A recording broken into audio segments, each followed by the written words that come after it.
Hello दोस्तों, आज हम लोग क्लास 11th बायोलॉजी का चैप्टर द लिविंग वर्ल्ड के बारे में पढ़ेंगे। ठीक है, यह जो होगा आपका पार्ट टू होगा। ठीक है, इससे पहले जो है मैंने आपको पार्ट 1 कराया था, जिसमें इंट्रोडक्शन वाले जो पार्ट थे आपके इंट्रोडक्शन वाले पार्ट यानी कि डाइवर्सिटी इन लिविंग वर्ल्ड और अर्नेस्ट मेयर साहब के बारे में जितनी भी चीज़ें एनसीईआरटी में लिखी थी ना, मैंने आपको हर एक लाइन को जो है एक्सप्लेन किया था।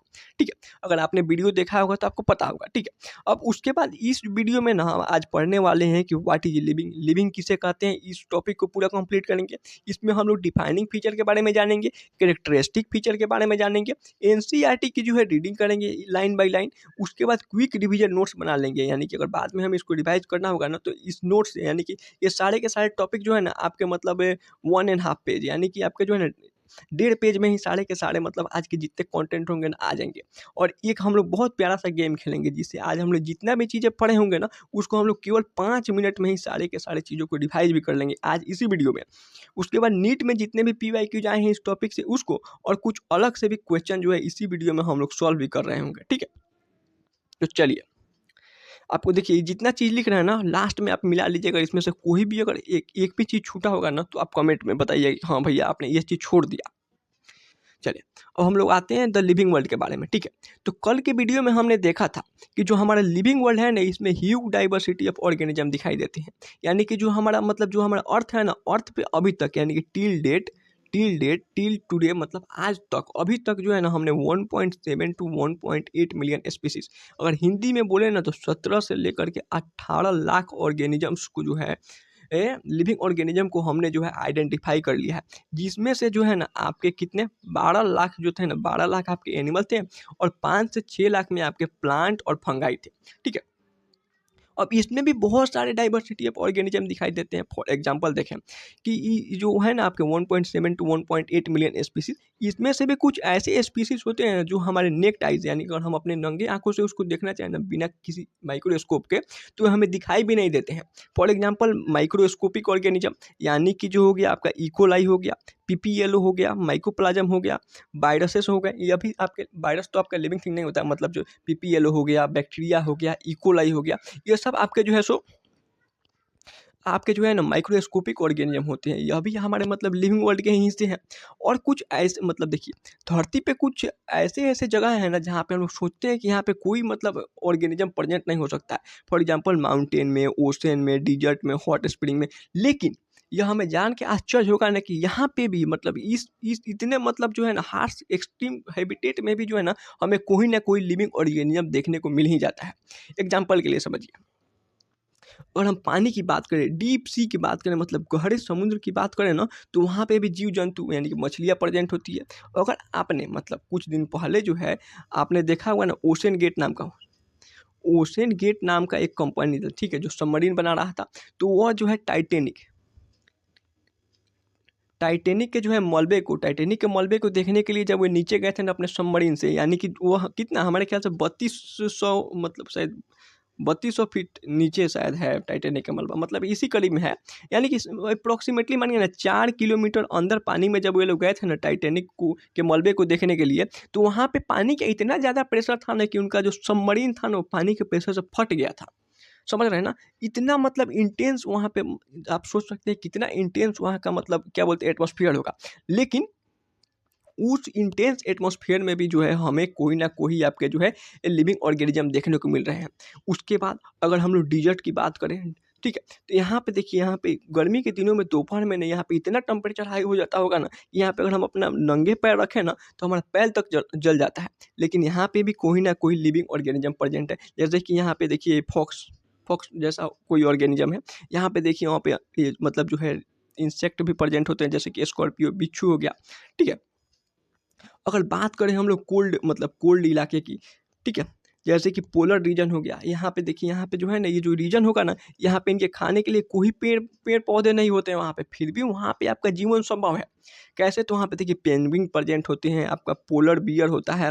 ठीक है, साथ साथ में वहाँ पे सील भी प्रेजेंट होते हैं। ठीक है, तो ये सब जितने भी ऑर्गेनिज्म है ना, मतलब हमारी जहाँ तक नज़र जाए ना धरती पे, हमारे जहाँ सोच खत्म होती है ना, वहाँ पे भी आपको कोई ना कोई ऑर्गेनिज्म दिखाई देगा।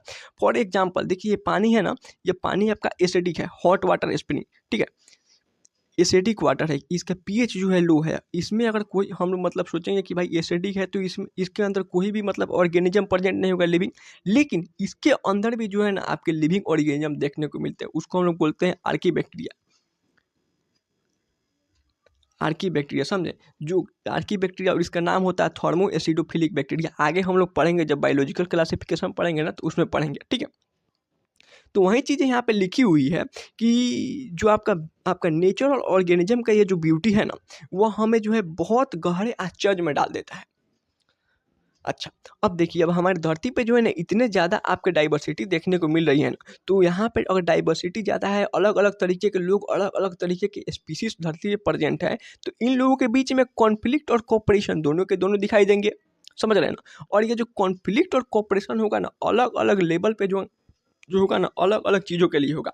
एग्जाम्पल के लिए देखिए, अगर आप भाई भाई में अगर कभी मतलब कोऑपरेट होगा या फिर मारामारी होगा, जो भी चीज़ होगा कॉन्फ्लिक्ट होगा तो अलग लेवल का होगा।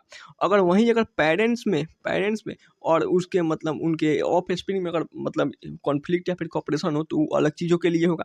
तो वही बात यहाँ पे है। देखिए, अगर हम पॉपुलेशन लेवल पे बात करें ना, तो यहाँ पे कॉन्फ्लिक्ट और कोऑपरेशन जो होता है ना, कुछ अलग चीज़ों यानी कि फूड पे, स्पेस पे, मेट्स पे होगा। अब यहाँ पे बात आती है कि पॉपुलेशन है क्या। तो देखिए, पॉपुलेशन जो होता है ना, पॉपुलेशन का मतलब होता है ना कि group of individual of same species living in a given area.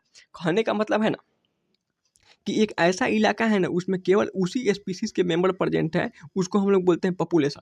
For example dear को ले लें, तो मान लीजिए कि एक जंगल है, ठीक है, उसमें हम बताते हैं कि इस जंगल में है 252 आपके जो है डियर प्रेजेंट है, यानी कि डियर का पॉपुलेशन इसमें कितना है, 252 हो गया, यानी कि एक ही स्पीसीज के। या फिर हम लोग एक सिटी में देखें तो सिटी में जो है ह्यूमन का पॉपुलेशन कितना है, तो एक सिटी में ह्यूमन का पॉपुलेशन मान लीजिए 4204, ठीक है, सॉरी 4204, ठीक है। तो 4204 आपके जो है ह्यूमन की पॉपुलेशन है। तो पॉपुलेशन कहने का मतलब ना कि सेम ही स्पीसीज के मेंबर अगर एक के गिवन इलाके में रह रहे हैं ना, तो उसको पॉपुलेशन बोलते हैं, ठीक है। तो यहाँ पे जो है पॉपुलेशन के बीच में यानी कि सेम स्पीसीज के बीच में किस चीज़ के लिए कॉन्फ्लिक्ट और कोऑपरेशन देखने को मिलेगा, तो फूड के लिए देखने को मिलेगा, या फिर स्पेस के लिए, या फिर आपके मेट्स के लिए यानी कि फैमिली के लिए। ओके, अब उसके बाद आपका आता है कम्युनिटी लेवल। पॉपुलेशन लेवल पे तो सेम स्पीसीज है तो उनमें मतलब कुछ हद तक थोड़ा कम कंपटीशन था, लेकिन अगर कम्युनिटी लेवल की हम लोग बात कर रहे थे ना, तो कम्युनिटी का मतलब होता है ना कि डिफरेंट पॉपुलेशन जो होता है, group of different population of different species live in a given area. मतलब कहने का मतलब ना, एग्जाम्पल के लिए ले लीजिए जंगल, ठीक है। एक जंगल के अंदर देखिए आपको क्या क्या मिलेगा, जंगल के अंदर आपको लायन भी देखने को मिलता है, टाइगर भी देखने को मिलता है, डियर भी देखने को मिलता है, उसके बाद और बहुत सारे आपके वाइल्ड एनिमल्स देखने को मिलेंगे, समझ रहे हैं ना। साथ साथ में आपके पेड़ पौधे यानी कि प्लांट और एनिमल भी देखने को मिलता है। उस जंगल में जितने भी मतलब लिविंग ऑर्गेनिज्म प्रेजेंट है ना, उसको कॉलेक्टिवली हम लोग कम्युनिटी बोल सकते हैं, समझ रहे हैं ना। तो यहाँ पे जो अगर कम्युनिटी लेवल की बात करें ना, तो यहाँ पे जो होगा ना, कॉपरेशन और कॉन्फ्लिक्ट यह भी अलग अलग प्रकार के होंगे। फॉर एग्जांपल यहाँ पे प्रिडिशन देखने को मिलेगा, यानी कि जो आपका शेर है ना, शेर आपके डियर को मार देगा, समझ रहे हैं ना। शेर आपके डियर को मार देगा, यानी कि डियर को भी बचना है यहाँ पे, और साथ साथ में यहाँ पे कंपटीशन भी देखने को मिलता है। फॉर एग्जांपल शेर ने जो है इस डियर को मारा, ठीक है, अगर यह इस डियर को मतलब मारने के बाद अगर अच्छे से खा नहीं पाया ना, तो दूसरा शेर आएगा और इसको यहाँ से हटा देगा और इसके शिकार को लेकर भाग जाएगा, या फिर दूसरा जानवर जो है इसको इसके शिकार को छीन भी सकता है। या फिर इन यानी कि बहुत सारे शेर, मान लीजिए कि आपके 10 शेर हैं, ठीक है, तो इसमें से इनके बीच में भी आपके कंपटीशन देखने को मिलेगा, समझ रहे हैं ना। और यह बहुत जरूरी होता है आपके इकोलॉजिकल बैलेंस के लिए, समझ रहे हैं। अब यहाँ पे बात आती है कि ठीक है, तो कॉन्फ्लिक्ट की बात तो हमें समझ में आ गई, कोऑपरेशन कैसे होता है। तो देखिए, यह आपका एक स्लॉथ बियर है, ठीक है, ये आपका हो गया स्लॉथ बियर, और इसके ऊपर जो यह इसका फर जो है ना, इसके फर के ऊपर हमें एलगी देखने को मिलता है, ठीक है, इसके फर के ऊपर जो है हमें एलगी देखने को मिलता है। तो ये जो एलगी है ना, एलगी आपके प्लांट किंगडम का मेंबर है, यानी कि दूसरे स्पीसीज हो गया ना जी। और यह जो आपका स्लॉथ है ना, ये एनिमलिया का मेंबर है, यानी कि एनिमल है। इसके फर के ऊपर बहुत सारे एलगी आकर के अपना घर बना लेते हैं, जिससे कि जानते हैं दोनों को फायदा होता है। कैसे फायदा होता है, तो ये जो आपको स्लॉथ बियर दिख रहा है ना, इसका रंग हरा हो गया, और यह जो है ना इस पेड़ पत्तियों में जो है कैमोफ्लेज हो जाएगा, यानी कि उसमें जो है ना बहुत अच्छे से हाइड हो जाएगा, इनेमी से बच जाएगा अपने, ठीक है। और साथ साथ में जो है यहाँ पे जो एलगी है, ये जो आपका मतलब स्लॉथ बियर का जो फर है ना, इसमें वाटर जो होगा H2O जो होगा ना, H2O आकर के इसमें इकट्ठा हो जाता है, जिससे कि मतलब बढ़िया से इसमें वाटर आपका जो है आकर के रिटर्न हो जाता है, जिससे कि एल्गी को जो है रहने के लिए बहुत अच्छा एक हैबिटेट मिल जाता है। तो इसलिए जो है ना यहाँ पे आपका जो है डिफरेंट स्पीसीज साथ में आकर के कोऑपरेट भी कर रहे हैं। ओके, उसके बाद देखिए मॉलिक्यूलर लेवल पे भी जो है आपको मॉलिक्यूलर लेवल यानी कि इनसाइड द सेल में भी हमारे कॉन्फ्लिक्ट और कोऑपरेशन दिखाई देते हैं। फॉर एग्जांपल अगर हम सेल के अंदर बात करें तो सेल के अंदर बहुत सारे ऑर्गेनिल होती है। एग्जांपल के लिए हम ले लेते हैं क्लोरोप्लास्ट, ठीक है। तो क्लोरोप्लास्ट क्या करता है, भोजन बनाता है यानी कि फूड बनाया और इसको माइटोकॉन्ड्रिया को दे दिया और माइटोकॉन्ड्रिया ने इससे एनर्जी बनाया और सारे के सारे सेल को दे दिया।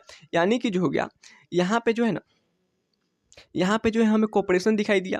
और कॉन्फ्लिक्ट कैसे होता है तो आपको पता होता है ना कि मतलब जो हमारे क्रोमोसोम होता है ना, इस पे अलग अलग एलील रहते हैं, ठीक है। तो मान लीजिए कि एक आपका कैपिटल टी यानी कि डोमिनेंट एलील है और एक आपका स्मॉल सी यानी कि आपका रिसेसिव एलील है ना, तो इन दोनों में कॉन्फ्लिक्ट होगा और हमेशा डोमिनेंट वाला ही हमेशा डोमिनेट करता है, ठीक है। ये सब चीज़ें आगे और आपको एक्सप्लेन किया जाएगा, ठीक है। ये जो है ना मतलब आपके एनसीईआरटी में सब चीज़ें दी हुई हैं, इसलिए एक्सप्लेन कर दे रहा हूँ। इसमें से आपको कोई भी पॉइंट अगर आप चाहें ना तो अपने नोट्स में लिखे या फिर ना लिखे, कोई दिक्कत नहीं है। बस आपको मैंने बताया ना कि ये जो समरी वाला पॉइंट है ना, यहाँ पे आपके लिए हम बहुत प्यारा सा समरी बना के लाए हैं। बस आपको यहीं लिखना है, ठीक है ना। ये सब आपको वीडियो को 2x पे कीजिए, आराम से सुनते चलिए, आपको लिखना बस इतना ही है। और हम बता रहे हैं ना इस समरी में आपका एक भी पॉइंट नहीं छूटेगा। ओके, 1 मिनट कहाँ थे हम लोग, हाँ चलिए। तो मॉलिक्यूलर लेवल की बातें हो गई थी। अब उसके बाद जो है ना जितने भी मतलब ऊपर हमने जितने भी ऑब्जर्वेशन किए यानी कि धरती पे जो है ना बहुत जगह मतलब धरती के हर एक कोने में कोई ना कोई ऑर्गेनिज्म प्रेजेंट है। ऑर्गेनिजम्स के बीच में जो है मतलब ह्यूज डाइवर्सिटी देखने को मिल रहा है, उनके बीच में कोऑपरेशन हो रहा है, कॉन्फ्लिक्ट हो रहा है। तो इससे हमारे माइंड में ना 2 क्वेश्चन आते हैं, समझ रहे हैं। पहला टेक्निकल क्वेश्चन आ रहा है यानी कि धरती पे जो है ना living versus non living, living thing और नॉन लिविंग थिंग में अंतर क्या है। और दूसरा फिलोसफिकल, हमारे अंदर एक फिलोसफिकल यानी कि जो है एक जो है ना अलग क्वेश्चन आ रहा है कि ये जो लाइफ है ना, इस लाइफ का पर्पस क्या है, हमें जो लाइफ मिला है इसका पर्पस क्या है। तो जो बायोलॉजी होता है ना, केवल जो है टेक्निकल एस्पेक्ट यानी कि जो है ओनली आपका पहला जो क्वेश्चन था ना यानी कि living versus non living thing की ही पढ़ाई करते हैं, ठीक है। हम लोग जो है यानी कि एज अ साइंटिस्ट, आपके जो साइंटिस्ट होते हैं ना, मतलब जो बायोलॉजी के ऊपर रिसर्च या फिर किसी भी चीज़ के ऊपर रिसर्च कर रहे हैं ना, वे आपके जो है ये फिलोसफिकल एस्पेक्ट को जो है सो नहीं मानते हैं। ओके, अब आते हैं व्हाट इज लिविंग यानी कि हम लोग लिविंग किसे कहेंगे।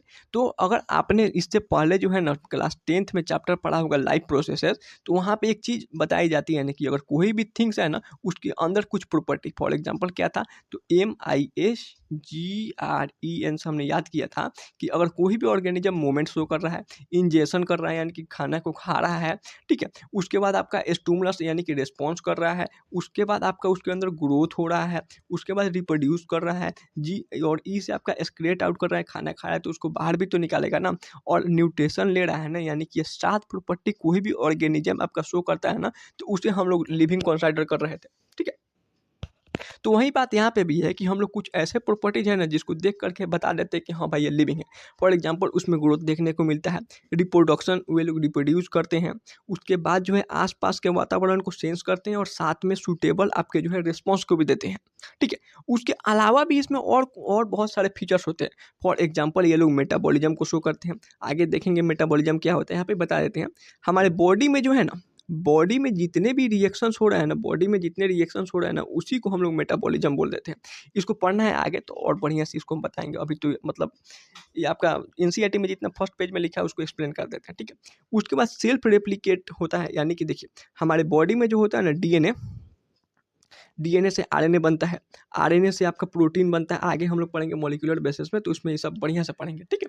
तो डीएनए से आपका आरएनए बना, आरएनए से प्रोटीन बना, क्या इसको हम लोग अपने से मतलब हमारे बॉडी में बनवाते हैं, यानी कि हम ऑर्डर देते हैं अपने सेल को, सेल भाई चलो अब डीएनए से आरएनए बनाओ, आरएनए से प्रोटीन बनाओ, ऐसा तो नहीं होता है। यानी कि हमारे बॉडी में ये सब मतलब ये जो काम है ना, डीएनए से आरएनए बनाना, आरएनए से प्रोटीन बना, या फिर सेल से जो है माइटोकॉन्ड्रिया एनर्जी बनाएगा, क्लोरोप्लास्ट फूड बनाएगा, ये ऑटोमेटिक होता है, हम लोग जो है इसको कुछ नहीं कहते हैं।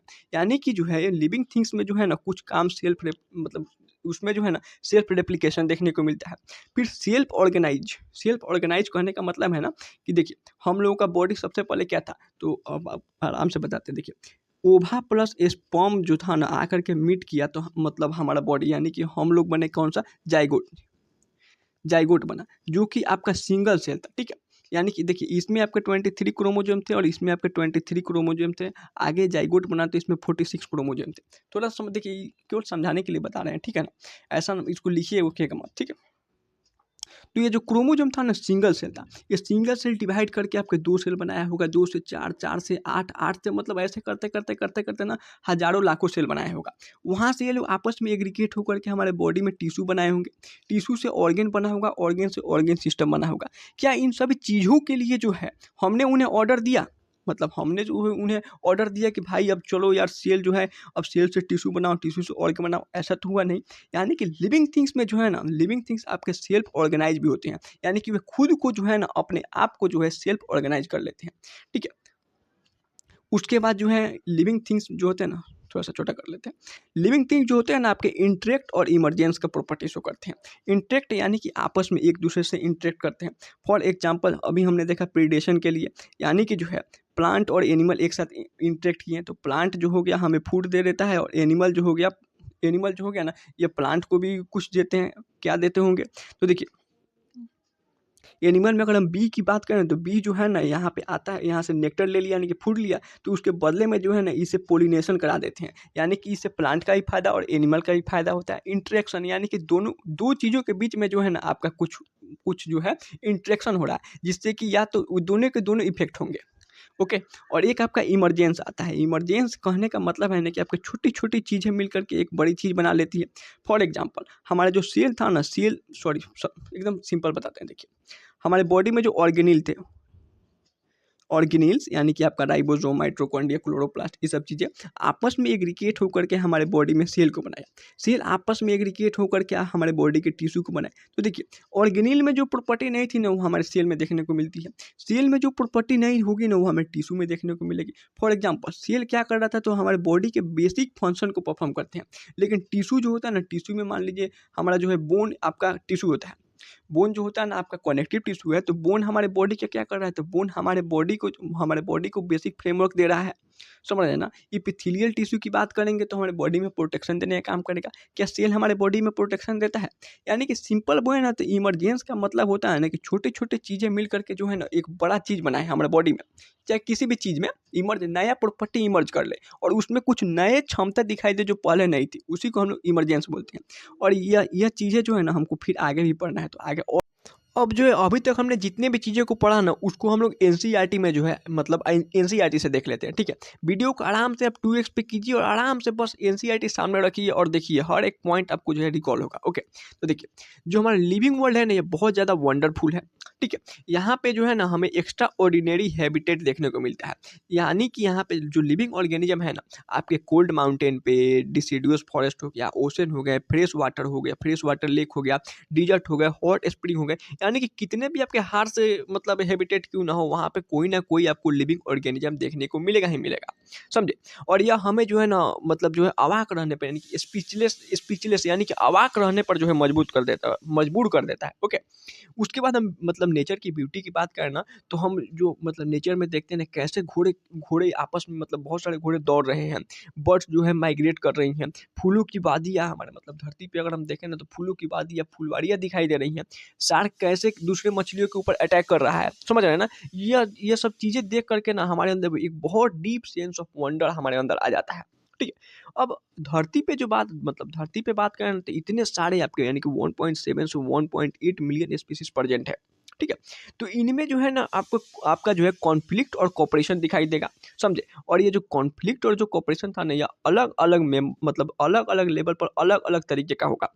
फॉर एग्जाम्पल अगर मेंबर ऑफ पॉपुलेशन की बात करें यानी कि जो है ना अगर ग्रुप ऑफ सेम स्पीसीज, अगर सेम स्पीसीज के आपके जो मेंबर्स थे ना उनके समूह को जो है एक पर्टिकुलर एरिया में जो रहते थे ना तो उसको हम लोग पॉपुलेशन बोल रहे थे।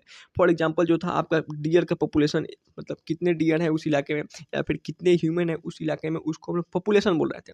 यानी कि सेम स्पीसीज में जो है ना किस चीज़ों पर आपका कॉपरेशन और कॉन्फ्लिक्ट दिखाई देगा, तो इस पर रोटी पानी यानी कि फूड के लिए होगा, स्पेस के लिए यानी कि शेल्टर के लिए होगा, मेट के लिए होगा यानी कि मतलब फैमिली के लिए होगा। इस लेवल पे आपके जो है ना मतलब इकोलॉजिकल कॉन्फ्लिक्ट और कॉपरेशन दिखाई दे रहे थे। उसके साथ साथ पॉपुलेशन आपको कम्युनिटी में भी, कम्युनिटी किसको बोल रहे थे, तो देखिए कम्युनिटी कुछ नहीं था, आपके मतलब डिफरेंट स्पीसीज जो थे ना, डिफरेंट स्पीसीज आपस में मतलब ग्रुप ऑफ डिफरेंट स्पीसीज जो थे ना, वे एक पर्टिकुलर एरिया में रह रहे थे। फॉर एग्जांपल जंगल का हमने केस लिया था, वहाँ पे आपके डियर भी प्रेजेंट थे, प्लस टाइगर भी था, प्लस लायन भी था, सारे के सारे थे ना। तो यहाँ पे जो होता है ना कम्युनिटी लेवल पे जो आपका कॉपरेशन और आपका जो है कॉन्फ्लिक्ट होता है ना, वो आपका यहाँ पे प्रीडेशन यानी कि जो शिकार शिकारी का होता है। उसके बाद जो है इसमें आपका कोऑपरेशन हमने बताया था, कोऑपरेशन कैसा था, तो आपका जैसे स्लॉथ बियर था, ठीक है, स्लॉथ बियर था आपका, वो एल्गी के साथ आपका कोऑपरेट कर रहा था, मतलब दोनों एक साथ मिल करके और अपने अपने अपने मतलब एक दूसरे की सहायता कर रहे थे, कोऑपरेट कर रहे थे। उसके बाद आपका मॉलिक्यूलर लेवल पे भी जो है आपके कॉन्फ्लिक्ट और कोऑपरेशन दिखाई देता है, ठीक है। ये सब चीज़ें मैंने आपको शॉर्ट नोट्स में सारे के सारे चीज़ें लिखवाई हर एक पॉइंट, ओके। अब चलिए, इन सब को देख के हमारे माइंड में दो क्वेश्चन आते हैं, कौन है मतलब क्या है दो क्वेश्चन, तो एक हमारा टेक्निकल वन है, जिसमें जो है ना हम लोग मतलब जितने भी लिविंग थिंग है ना, इसको जो है हम लिविंग नॉन लिविंग थिंग से कैसे अपोजिट है इसके बारे में सोचते हैं। और सेकेंड जो होता है ना फिलोसफिकल वन होता है, जिसमें जो है ना हम लोग ये मतलब जानना चाहते हैं कि हमारी लाइफ का पर्पस क्या है, यानी कि what is the purpose of our life, ठीक है।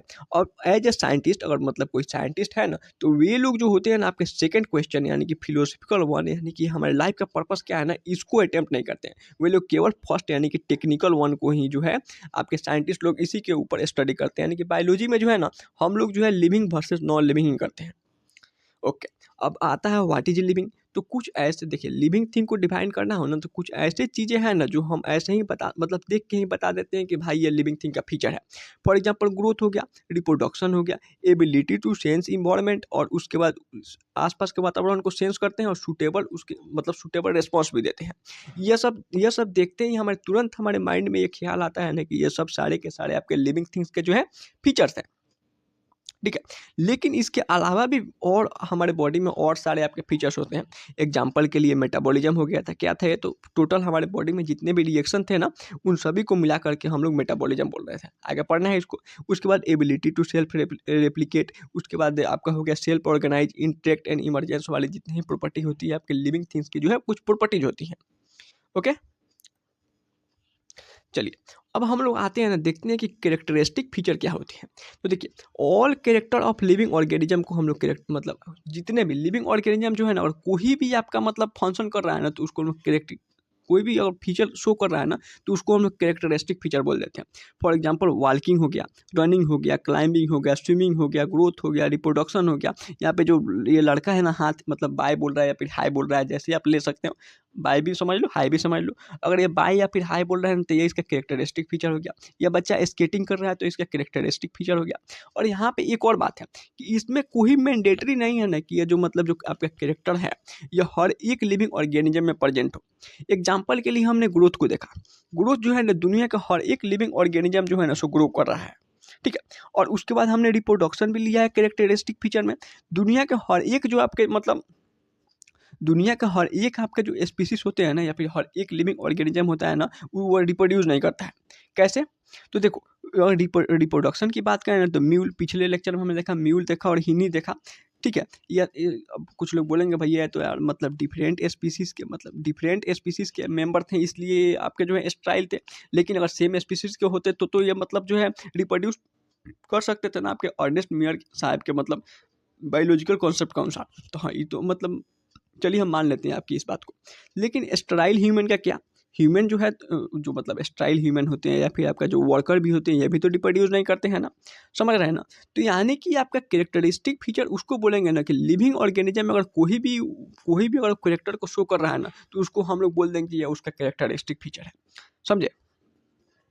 अच्छा, अब आते हैं डिफाइनिंग फीचर क्या होता है। तो डिफाइनिंग फीचर एक ऐसा फीचर है ना कि दुनिया के हर एक लिविंग ऑर्गेनिज्म यानी कि ऑल लिविंग ऑर्गेनिज्म में प्रेजेंट हो, और एनी नॉन लिविंग थिंग्स में जो है ना ये अब्सेंट हो, यानी कि प्रेजेंट नहीं हो।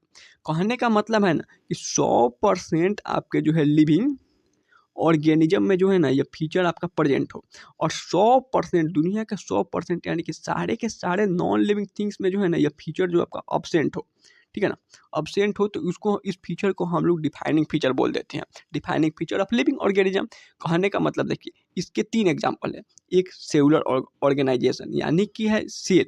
तो सेल जो होता है ना, जितने भी आपके ऑर्गेनिज्म है ना, सभी के सभी का जो बॉडी होता है सेल से बना होता है। या तो उसका बॉडी एक सेल से बना हुआ है तो यूनिसेलुलर ऑब्जेक्ट मतलब ऑर्गेनिज्म होता है, या फिर आपका मल्टी सेलुलर यानी कि बहुत सारे सेल से मिलकर के बना होता है तो मल्टी सेलुलर ऑर्गेनिज्म होता है। ऐसा कोई नॉन लिविंग थिंग्स नहीं होता है ना जिसके अंदर हमें जो है उसका मतलब स्ट्रक्चर यूनिसेल देखने को मिले। ऐसा तो कोई होता है? नहीं होता है। अगर आपको मतलब कोई पता होगा तो कमेंट सेक्शन में बताइएगा। ओके, उसके बाद हम लोग देख रहे हैं मेटाबॉलिज्म। मेटाबॉलिज्म जो होता है ना हमारे लिविंग बॉडी मतलब लिविंग ऑर्गेनिज्म के बॉडी में जो है ना जितने भी रिएक्शंस होते हैं उसको हम लोग मेटाबॉलिज्म बोल रहे हैं, ठीक है, उसको हम लोग मेटाबॉलिज्म बोल रहे हैं। तो सबसे पहली बात आ गई लिविंग ऑर्गेनिज्म, और लिविंग ऑर्गेनिज्म का जो बॉडी होगा सो सेल से ही बना होगा ना, तो ये भी आपका जो मेटाबॉलिज्म जो होता है ना ये भी डिफाइनिंग फीचर होता है, क्योंकि ये जब भी होगा तो जो मेटाबॉलिज्म जो होगा ना लिविंग बॉडी में ही होगा, समझ रहे हैं। और लिविंग बॉडी के लिए लिविंग बॉडी के अंदर सेल होना अनिवार्य होता है। ओके, अब उसके बाद देखिए, उसके बाद आपका आता है कॉन्शियसनेस, यानी कि आप आसपास के वातावरण को देख करके आप कॉन्शियस हैं या फिर नहीं है। और कॉन्शियस के अंदर दो चीज़ें आती हैं, एक सेंस और दूसरा रिस्पॉन्स। यानी कि फॉर एग्जांपल हमने एक मतलब हम क्रिकेट खेलने गए थे, एक बॉल आया तो पहले हम बॉल को देखते हैं यानी कि उसको सेंस करते हैं, उसके बाद हम बल्ले से रिस्पॉन्स करते हैं। तो आ जाइए अब हम लोग जो है सबसे पहला फीचर यानी कि ग्रोथ के बारे में पढ़ेंगे, ठीक है। तो देखिए ग्रोथ जो होता है ना दुनिया के हर एक लिविंग ऑर्गेनिज्म जो है सो ग्रो शो कर रहा है, मतलब हर एक लिविंग ऑर्गेनिज्म में ग्रोथ होता है, ठीक है। ग्रोथ के पास जो है ना ट्विन कैरेक्टर्स होता है, या फिर आपको बोल सकते हैं ना ग्रोथ की जो है दो प्रॉपर्टी होती है। या तो अगर आपका मास बढ़ जा रहा है यानी कि इंक्रीज इन मास, मास अगर बढ़ रहा है ना यानी कि आप 10 kg के थे, 10 kg से 20 kg के हो गए हैं ना, तो आपके अंदर ग्रोथ हुआ है। या फिर जो है आपका अगर नंबर ऑफ इंडिविजुअल बढ़ गया है ना तो भी आपके अंदर ग्रोथ देखने को मिला है। फॉर एग्जाम्पल देखिए, पहले जो है आप मतलब जो है एक ऑर्गेनिज्म था, अब एक से आपके दो ऑर्गेनिज्म हो गए यानी कि ऑर्गेनिज्म का नंबर बढ़ गया है, यानी कि इसमें जो है आपका ग्रोथ देखने को मिला है। ओके, फॉर एग्जाम्पल सिंपल सी इंडिविजुअल का पढ़ना, यानी कि पहले आप में आपके 5 मार्क्स आते थे, ठीक है, किस में 10 मार्क्स में, अब आपके जो है 10 में 9 मार्क्स आ रहे हैं, मतलब जो 10 में से 9 मार्क्स आ रहे हैं, यानी कि पहले 5 से 9 यानी कि यहाँ पे जो है नंबर ऑफ इंडिविजुअल यानी कि नंबर ऑफ मार्क्स बढ़ गए, यानी कि आप में जो है ग्रोथ दिखाई दिया है, सिंपल सी बात है।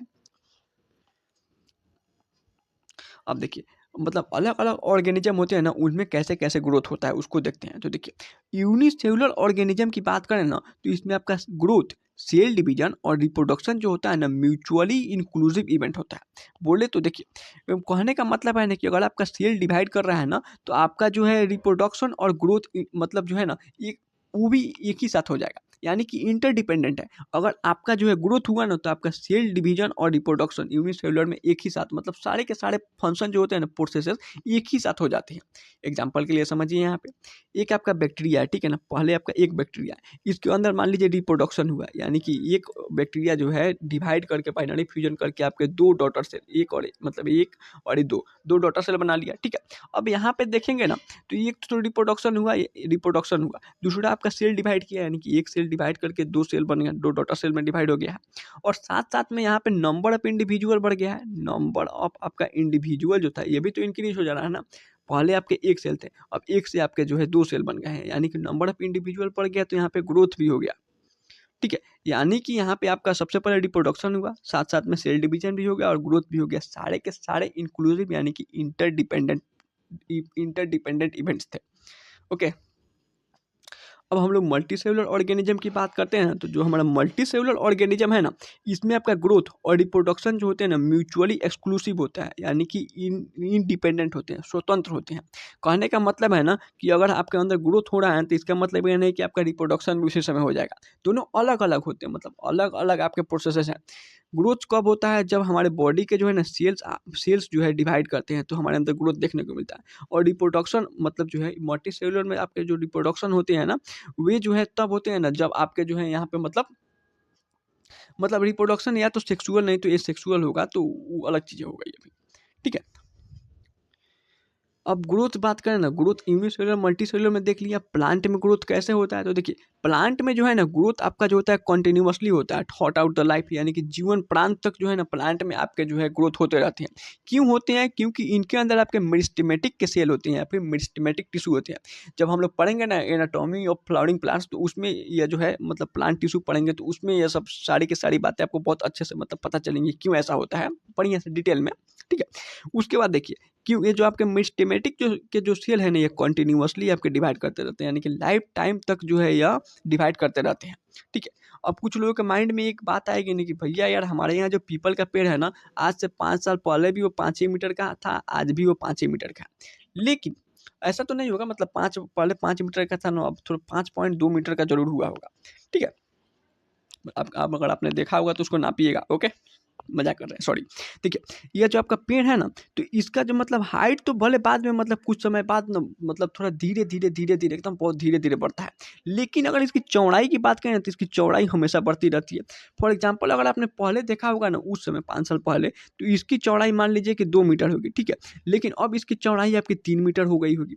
यानी कि देखिएगा आप मतलब जितने पुराने पौधे मतलब पेड़ या पौधे होते जाते हैं ना, उनकी ये जो चौड़ाई होती है ना यह हमेशा बढ़ती रहती है, ठीक है। जब घटना स्टार्ट हो जाती है ना तब ये पेड़ आपका मरना शुरू हो जाता है, समझ रहे हैं ना। ओके। अच्छा, अब हमने जो है मल्टी सेलुलर में देख लिया, यूनिसेलुलर में देख लिया, प्लांट में देख लिया, अब एनिमल में भी देख लेते हैं ग्रोथ कैसे होता है। तो देखिए ये जो एनिमल जो होता है ना, एनिमल में ग्रोथ जो होते हैं ना वो up to a certain age, यानी कि एक समय एक जो है निश्चित समय तक ही होता है। फॉर एग्जाम्पल हम लोग ह्यूमन की बात करें तो 18 से 20 साल के बाद हमारा जो है हाइट नहीं बढ़ता है। मान लीजिए अगर आपका हाइट 5'11" होने गया, तो यह हमें अब जो है अब मरणोपरांत तक आपका हाइट जो है 5'11" ही रहेगा, या कभी 6 फीट नहीं हो सकता है। या फिर मान लीजिए कि आपका अगर 5'2" अगर हाइट है, तो हमेशा 5 मतलब अब 5'2" ही रहने वाला है 20 साल के बाद, अब वो 5'3" नहीं होने वाला है, समझ रहे हैं ना। लेकिन हमारे बॉडी के कुछ टिश्यू जो होते हैं ना वे डिवाइड करते हैं। जब हमारे बॉडी को जो है हील करना हो, या फिर जो मतलब जैसे हम लोग खेलने गए, तो खेलने केहूनी पे चोट लग गया या फिर पैर पे चोट लग गया ना, तो यहाँ पे सेल जो है आपके डिवाइड करते हैं और यहाँ के जो है ना इंजरी को जो हील कर देते हैं, ठीक है। तो उसी समय जो है आपके एनिमल्स में जो है आपके आपके जो है ना एनिमल्स में आपके आपके सेल डिवीजन या फिर ग्रोथ दिखाई देता है, मतलब सर्टेन 18 से 20 साल के बाद। अब ग्रोथ की बात करते हैं ना, तो देखिए बोथ यूनिसेलुलर और जो मल्टी सेलुलर ऑर्गेनिज्म है ना, इसमें ग्रोथ आपके सेल डिवीजन से हो रहा था, यानी कि एक सेल डिवाइड करके 2 सेल बनाएगा, 2 से आपके 4 सेल बनेंगे, 4 से 8, 8 से 16, ऐसे ही सेल बनते जाएंगे, समझे। और हमारे अंदर जो है सो ग्रोथ होता जाएगा। उसके बाद लिविंग ऑर्गेनिज्म जो है ना, इसमें आपका इंटरनल ग्रोथ देखने को मिलता है। इंटरनल यानी कि अंदरूनी ग्रोथ। लेकिन अब देखिए नॉन लिविंग थिंग्स भी होता है ना, ये भी ग्रो करते हैं। अब आप कुछ लोग सोचेंगे नॉन लिविंग थिंग कैसे ग्रो करता है, तो देखो हमने ग्रोथ के कितने कैरेक्टरिस्टिक पढ़े थे, ट्विन कैरेक्टरिस्टिक में क्या था। एक आपका जो था सो आपका मास बढ़ जा रहा था, ठीक है। और दूसरा नंबर ऑफ इंडिविजुअल बढ़ जा रहा था। नंबर ऑफ इंडिविजुअल बढ़ने से भी जो है हमारा मतलब ग्रोथ हो रहा था।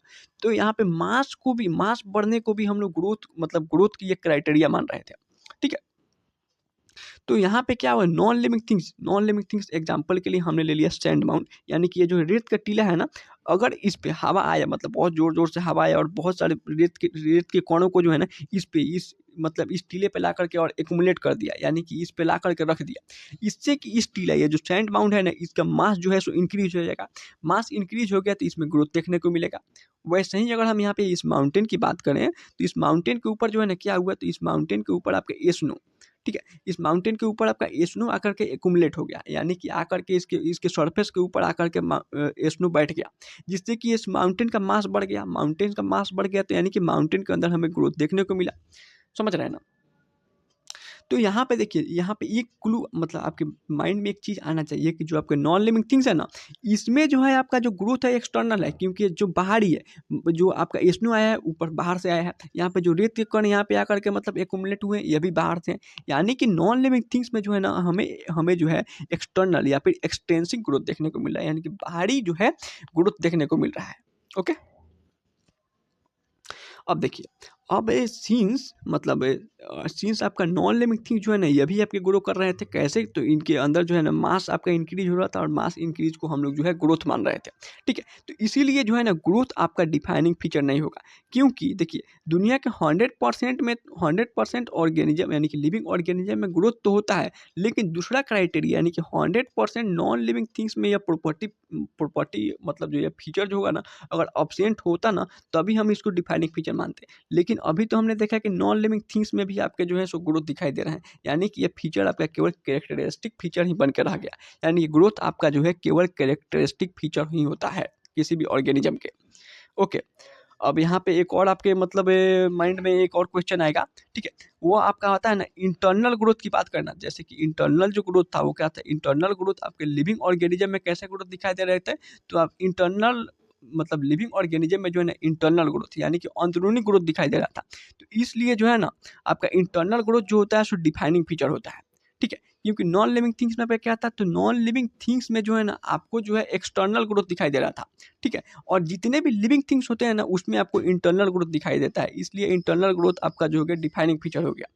ठीक है, और उसके अलावा जो आपका डेड ऑर्गेनिज्म जो है ना, मरे हुए ऑर्गेनिज्म, इसके अंदर जो होता है ना आपका ग्रोथ नहीं होता है, क्योंकि मरे हुए ऑर्गेनिज्म के जो है ना सेल वो डिवाइड नहीं करता है।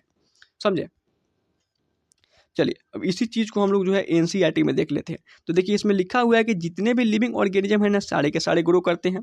उसके बाद ग्रोथ जो था आपका ट्वेन कैरेक्टर था, यानी कि ग्रोथ जो है ना, ग्रोथ के आपके दो प्रॉपर्टीज थी। ये या तो मास बढ़ जा रहा था या फिर नंबर ऑफ इंडिविजुअल बढ़ जा रहे थे, तो हम लोग बोल रहे थे कि ग्रोथ ऑकर हुआ है।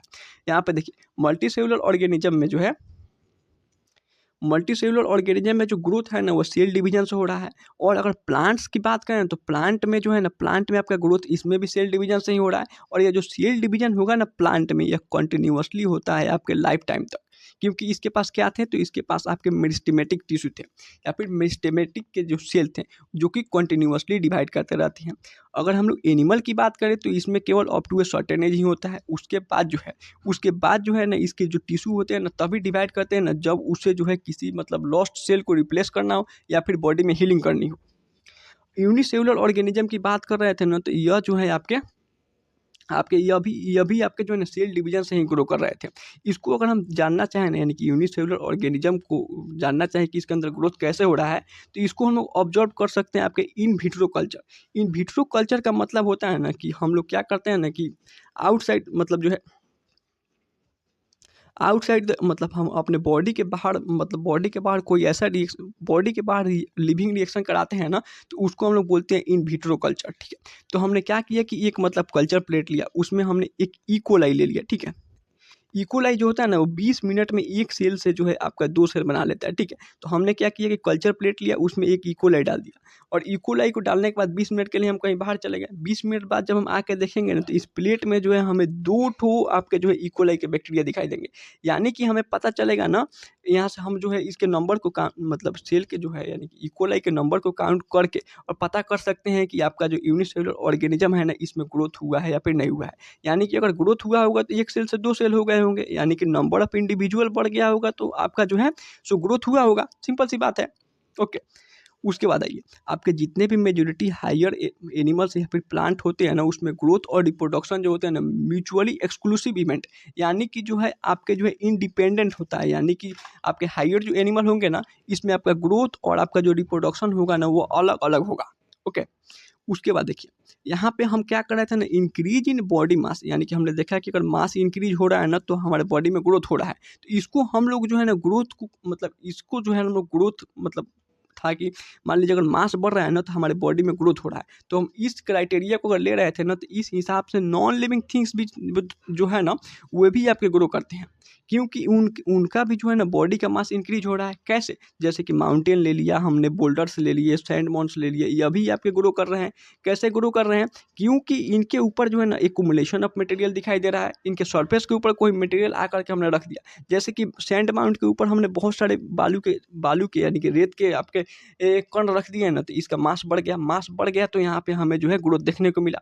माउंटेन के ऊपर हमने बहुत सारे मतलब हमने नहीं, माउंटेन के ऊपर बहुत सारे आपके स्नो आकर के जो है एक्युमुलेट हुए, तो आपका जो है माउंटेन का भी मतलब माउंटेन का मास बढ़ गया, तो माउंटेन में भी ग्रोथ देखने को मिला। ओके, और यहाँ पे देखिए जो लिविंग ऑर्गेनिज्म होते हैं ना, इसमें जो है ग्रोथ होता है सो इंटरनल होता है, यानी कि अंदर से होता है। इस देखिए यहाँ पे ग्रोथ जो होता है ना, ग्रोथ आपका जो है डिफाइनिंग प्रॉपर्टी नहीं होता है लिविंग ऑर्गेनिज्म का। क्यों? क्योंकि आपके नॉन लिविंग थिंग्स भी जो है इस प्रॉपर्टी को शो कर रहे हैं, ठीक है। और यहाँ पे लिखा है dead organism do not grow. और यहाँ पे देखिए जो हम आपको उस समय बताए थे, जो आपके यूनिसेलुलर ऑर्गेनिज्म होते हैं ना, वे भी आप मतलब यूनिसेलुलर ऑर्गेनिज्म में जो है ना रिप्रोडक्शन और ग्रोथ जो होता है आपका साइनोनिमस, यानी कि एक साथ ही होते हैं, समझे। क्या थे आपके इंक्लूसिव इवेंट थे, यानी कि इंटरडिपेंडेंट थे। अगर आपके यूनिसेलुलर ऑर्गेनिज्म है ना, तो अगर उसमें रिप्रोडक्शन हुआ तो ग्रोथ ऑटोमेटिक हो जाता है, या फिर सेल डिवीजन भी आपका ऑटोमेटिक हो जाता है। अब हम लोग आते हैं रिप्रोडक्शन पर, ठीक है। तो रिप्रोडक्शन जो है ना, इसके वर्ड को अगर हम तोड़ें ना छोटे छोटे पीसेस में, तो एक आपका आता है री और एक आता है आपका प्रोडक्शन। यानी कि री का मतलब होता है अगेन, और प्रोडक्शन का मतलब होता है ना टू प्रोड्यूस। यानी कि रिप्रोडक्शन एक ऐसा बायोलॉजिकल आपका प्रोसेस है ना, जिससे कि आपके living organism of same species जो होते हैं ना, वो आपस में मतलब मिल करके जो है अपने नेक्स्ट जनरेशन यानी कि ऑफ स्प्रिंग को जो है प्रोड्यूस करते हैं। ओके। अब आपके जो है रिप्रोडक्शन के दो प्रकार होते हैं। एक आपका हो गया एसेक्सुअल रिप्रोडक्शन, जिसमें कि आपका जो प्रोजनी होता है ना, वो 100% सिमिलर होता है। जानते हैं क्यों? क्योंकि इसमें केवल सिंगल पेरेंट इन्वॉल्व होता है, ठीक है। मान लीजिए आपका एक बैक्टीरिया का सेल था, ठीक है। यहीं आगे चल के मतलब बाइनरी फ्यूजन दिखाएगा और एक सेल से दो सेल में बढ़ जाएगा, समझे। तो इसमें कोई हमें वेरिएशन देखने को ही नहीं मिला, क्योंकि ये केवल एक ही सेल। मान लीजिए कि अगर आपके पास केवल मतलब एक रोटी था, ठीक है, जो कि आपका चीनी वाला रोटी था, तो अगर इसको हम दो पार्ट्स में तोड़ेंगे तो दोनों में यार चीनी वाला रोटी ही नहीं जाएगा। ऐसा तो नहीं होगा कि दूसरा आलू वाला रोटी पहुंच जाएगा, समझ रहे हैं। इसलिए यहाँ पे जो आपका प्रोजनी जो होता है ना, वो आपका इसको हम लोग क्लोन बोलते हैं। यानी कि क्लोन कहने का मतलब ना टू कॉपी जाता है, बहुत कम इसमें वेरिएशन दिखाई देता है। यानी कि इसमें जो आपका मॉर्फोलॉजिकल और जेनेटिकल जो है ना, ये दोनों मतलब जो इसके डॉटर होंगे या फिर मतलब जो इसके ऑफ स्प्रिंग होंगे ना, वो सिमिलर होते हैं, एक जैसे ही दिखाई देते हैं। ओके। लेकिन दूसरी तरफ अगर हम दूसरा टाइप के रिप्रोडक्शन की बात करें, यानी कि सेक्सुअल रिप्रोडक्शन की बात करें, इसमें आपके जो है ना दो पेरेंट्स इन्वॉल्व होते हैं। इसलिए इसमें वेरिएशन और आपके जो है ना इसमें वेरिएशन ज़्यादा दिखाई देता है। इससे जो है ना इसमें आपके जो है ये मोर आपके इसके जो प्रोजनी होते हैं ना, मोर इवॉल्व पैदा होते हैं। अब कैसे? तो मान लीजिए एकदम साधारण समझिए ना आराम से।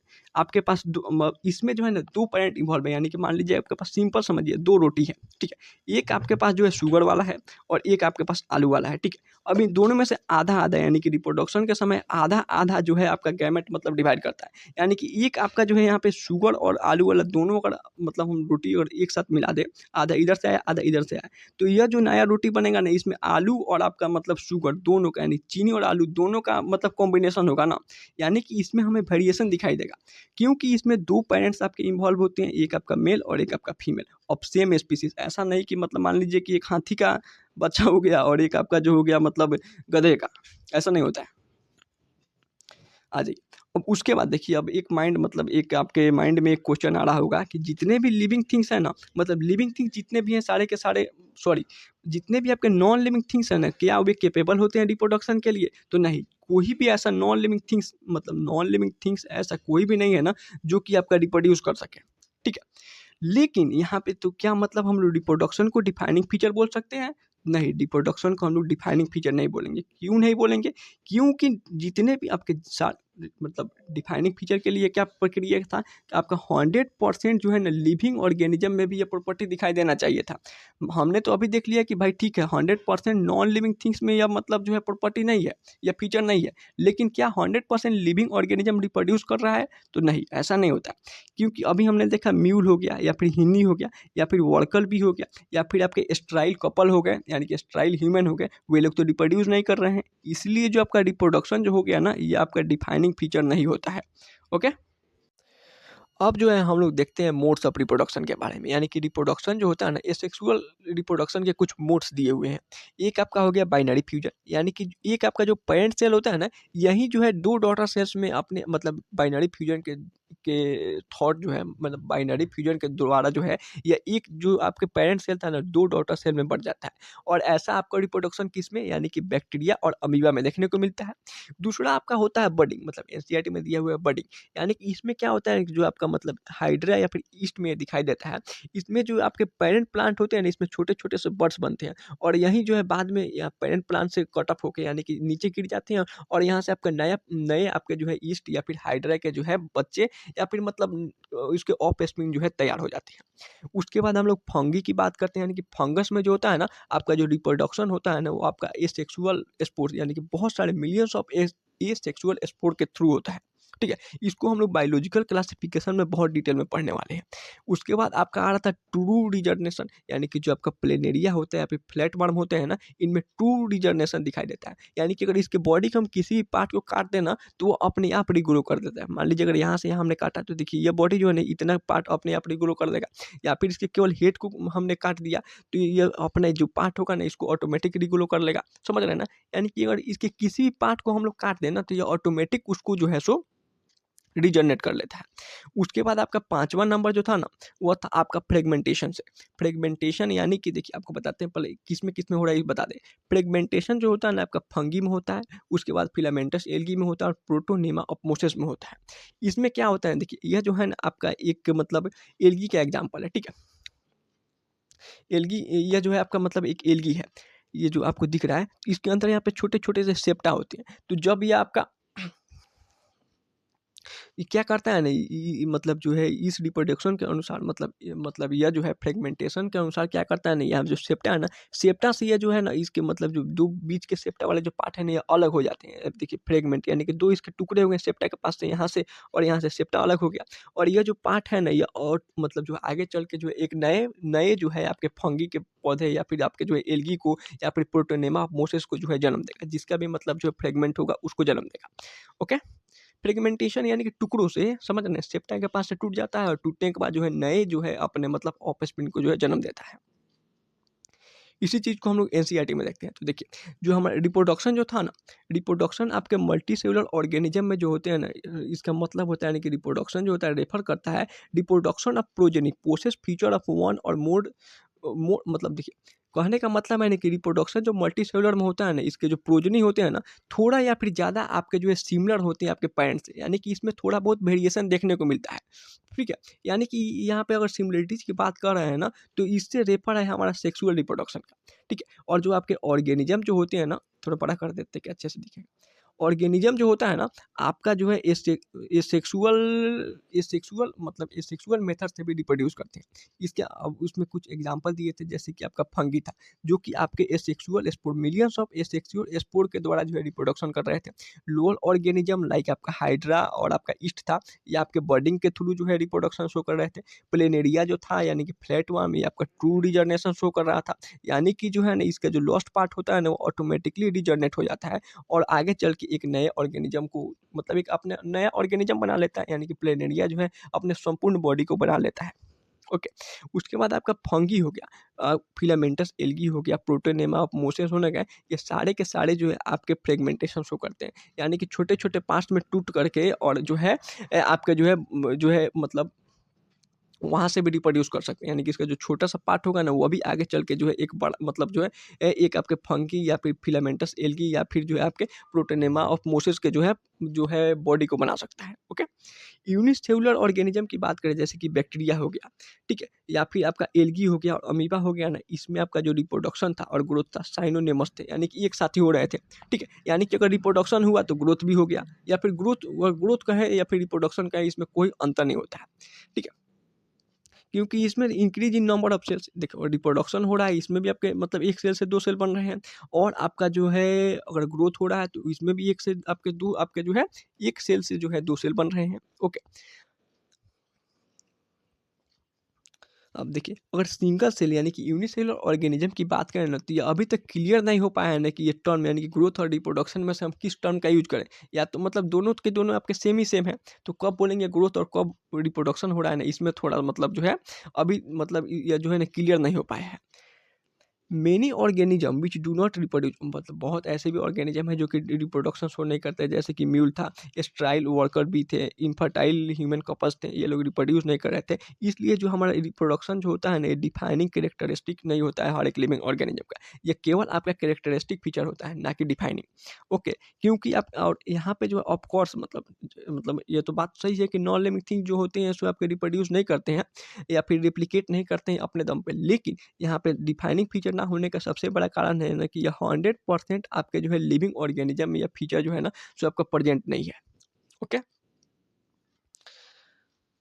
अब हम लोग आते हैं मेटाबॉलिज्म पे। तो देखिए अभी मतलब पिछले बार में आपको मैंने बताया था कि जो मेटाबॉलिज्म जो होता है ना, इसका मतलब होता है कि हमारे बॉडी में जितने भी सम total of all the chemical reaction, जितने भी केमिकल रिएक्शन हो रहे हैं ना हमारे बॉडी में, यानी किसी भी ऑर्गेनिज्म के बॉडी में, उसको हम लोग मेटाबॉलिज्म बोल रहे थे। मेटाबॉलिज्म आपके दो प्रकार के होती हैं, एक काटाबॉलिज्म हो गया और एक एनाबॉलिज्म हो गया। ठीक है, तो देखिए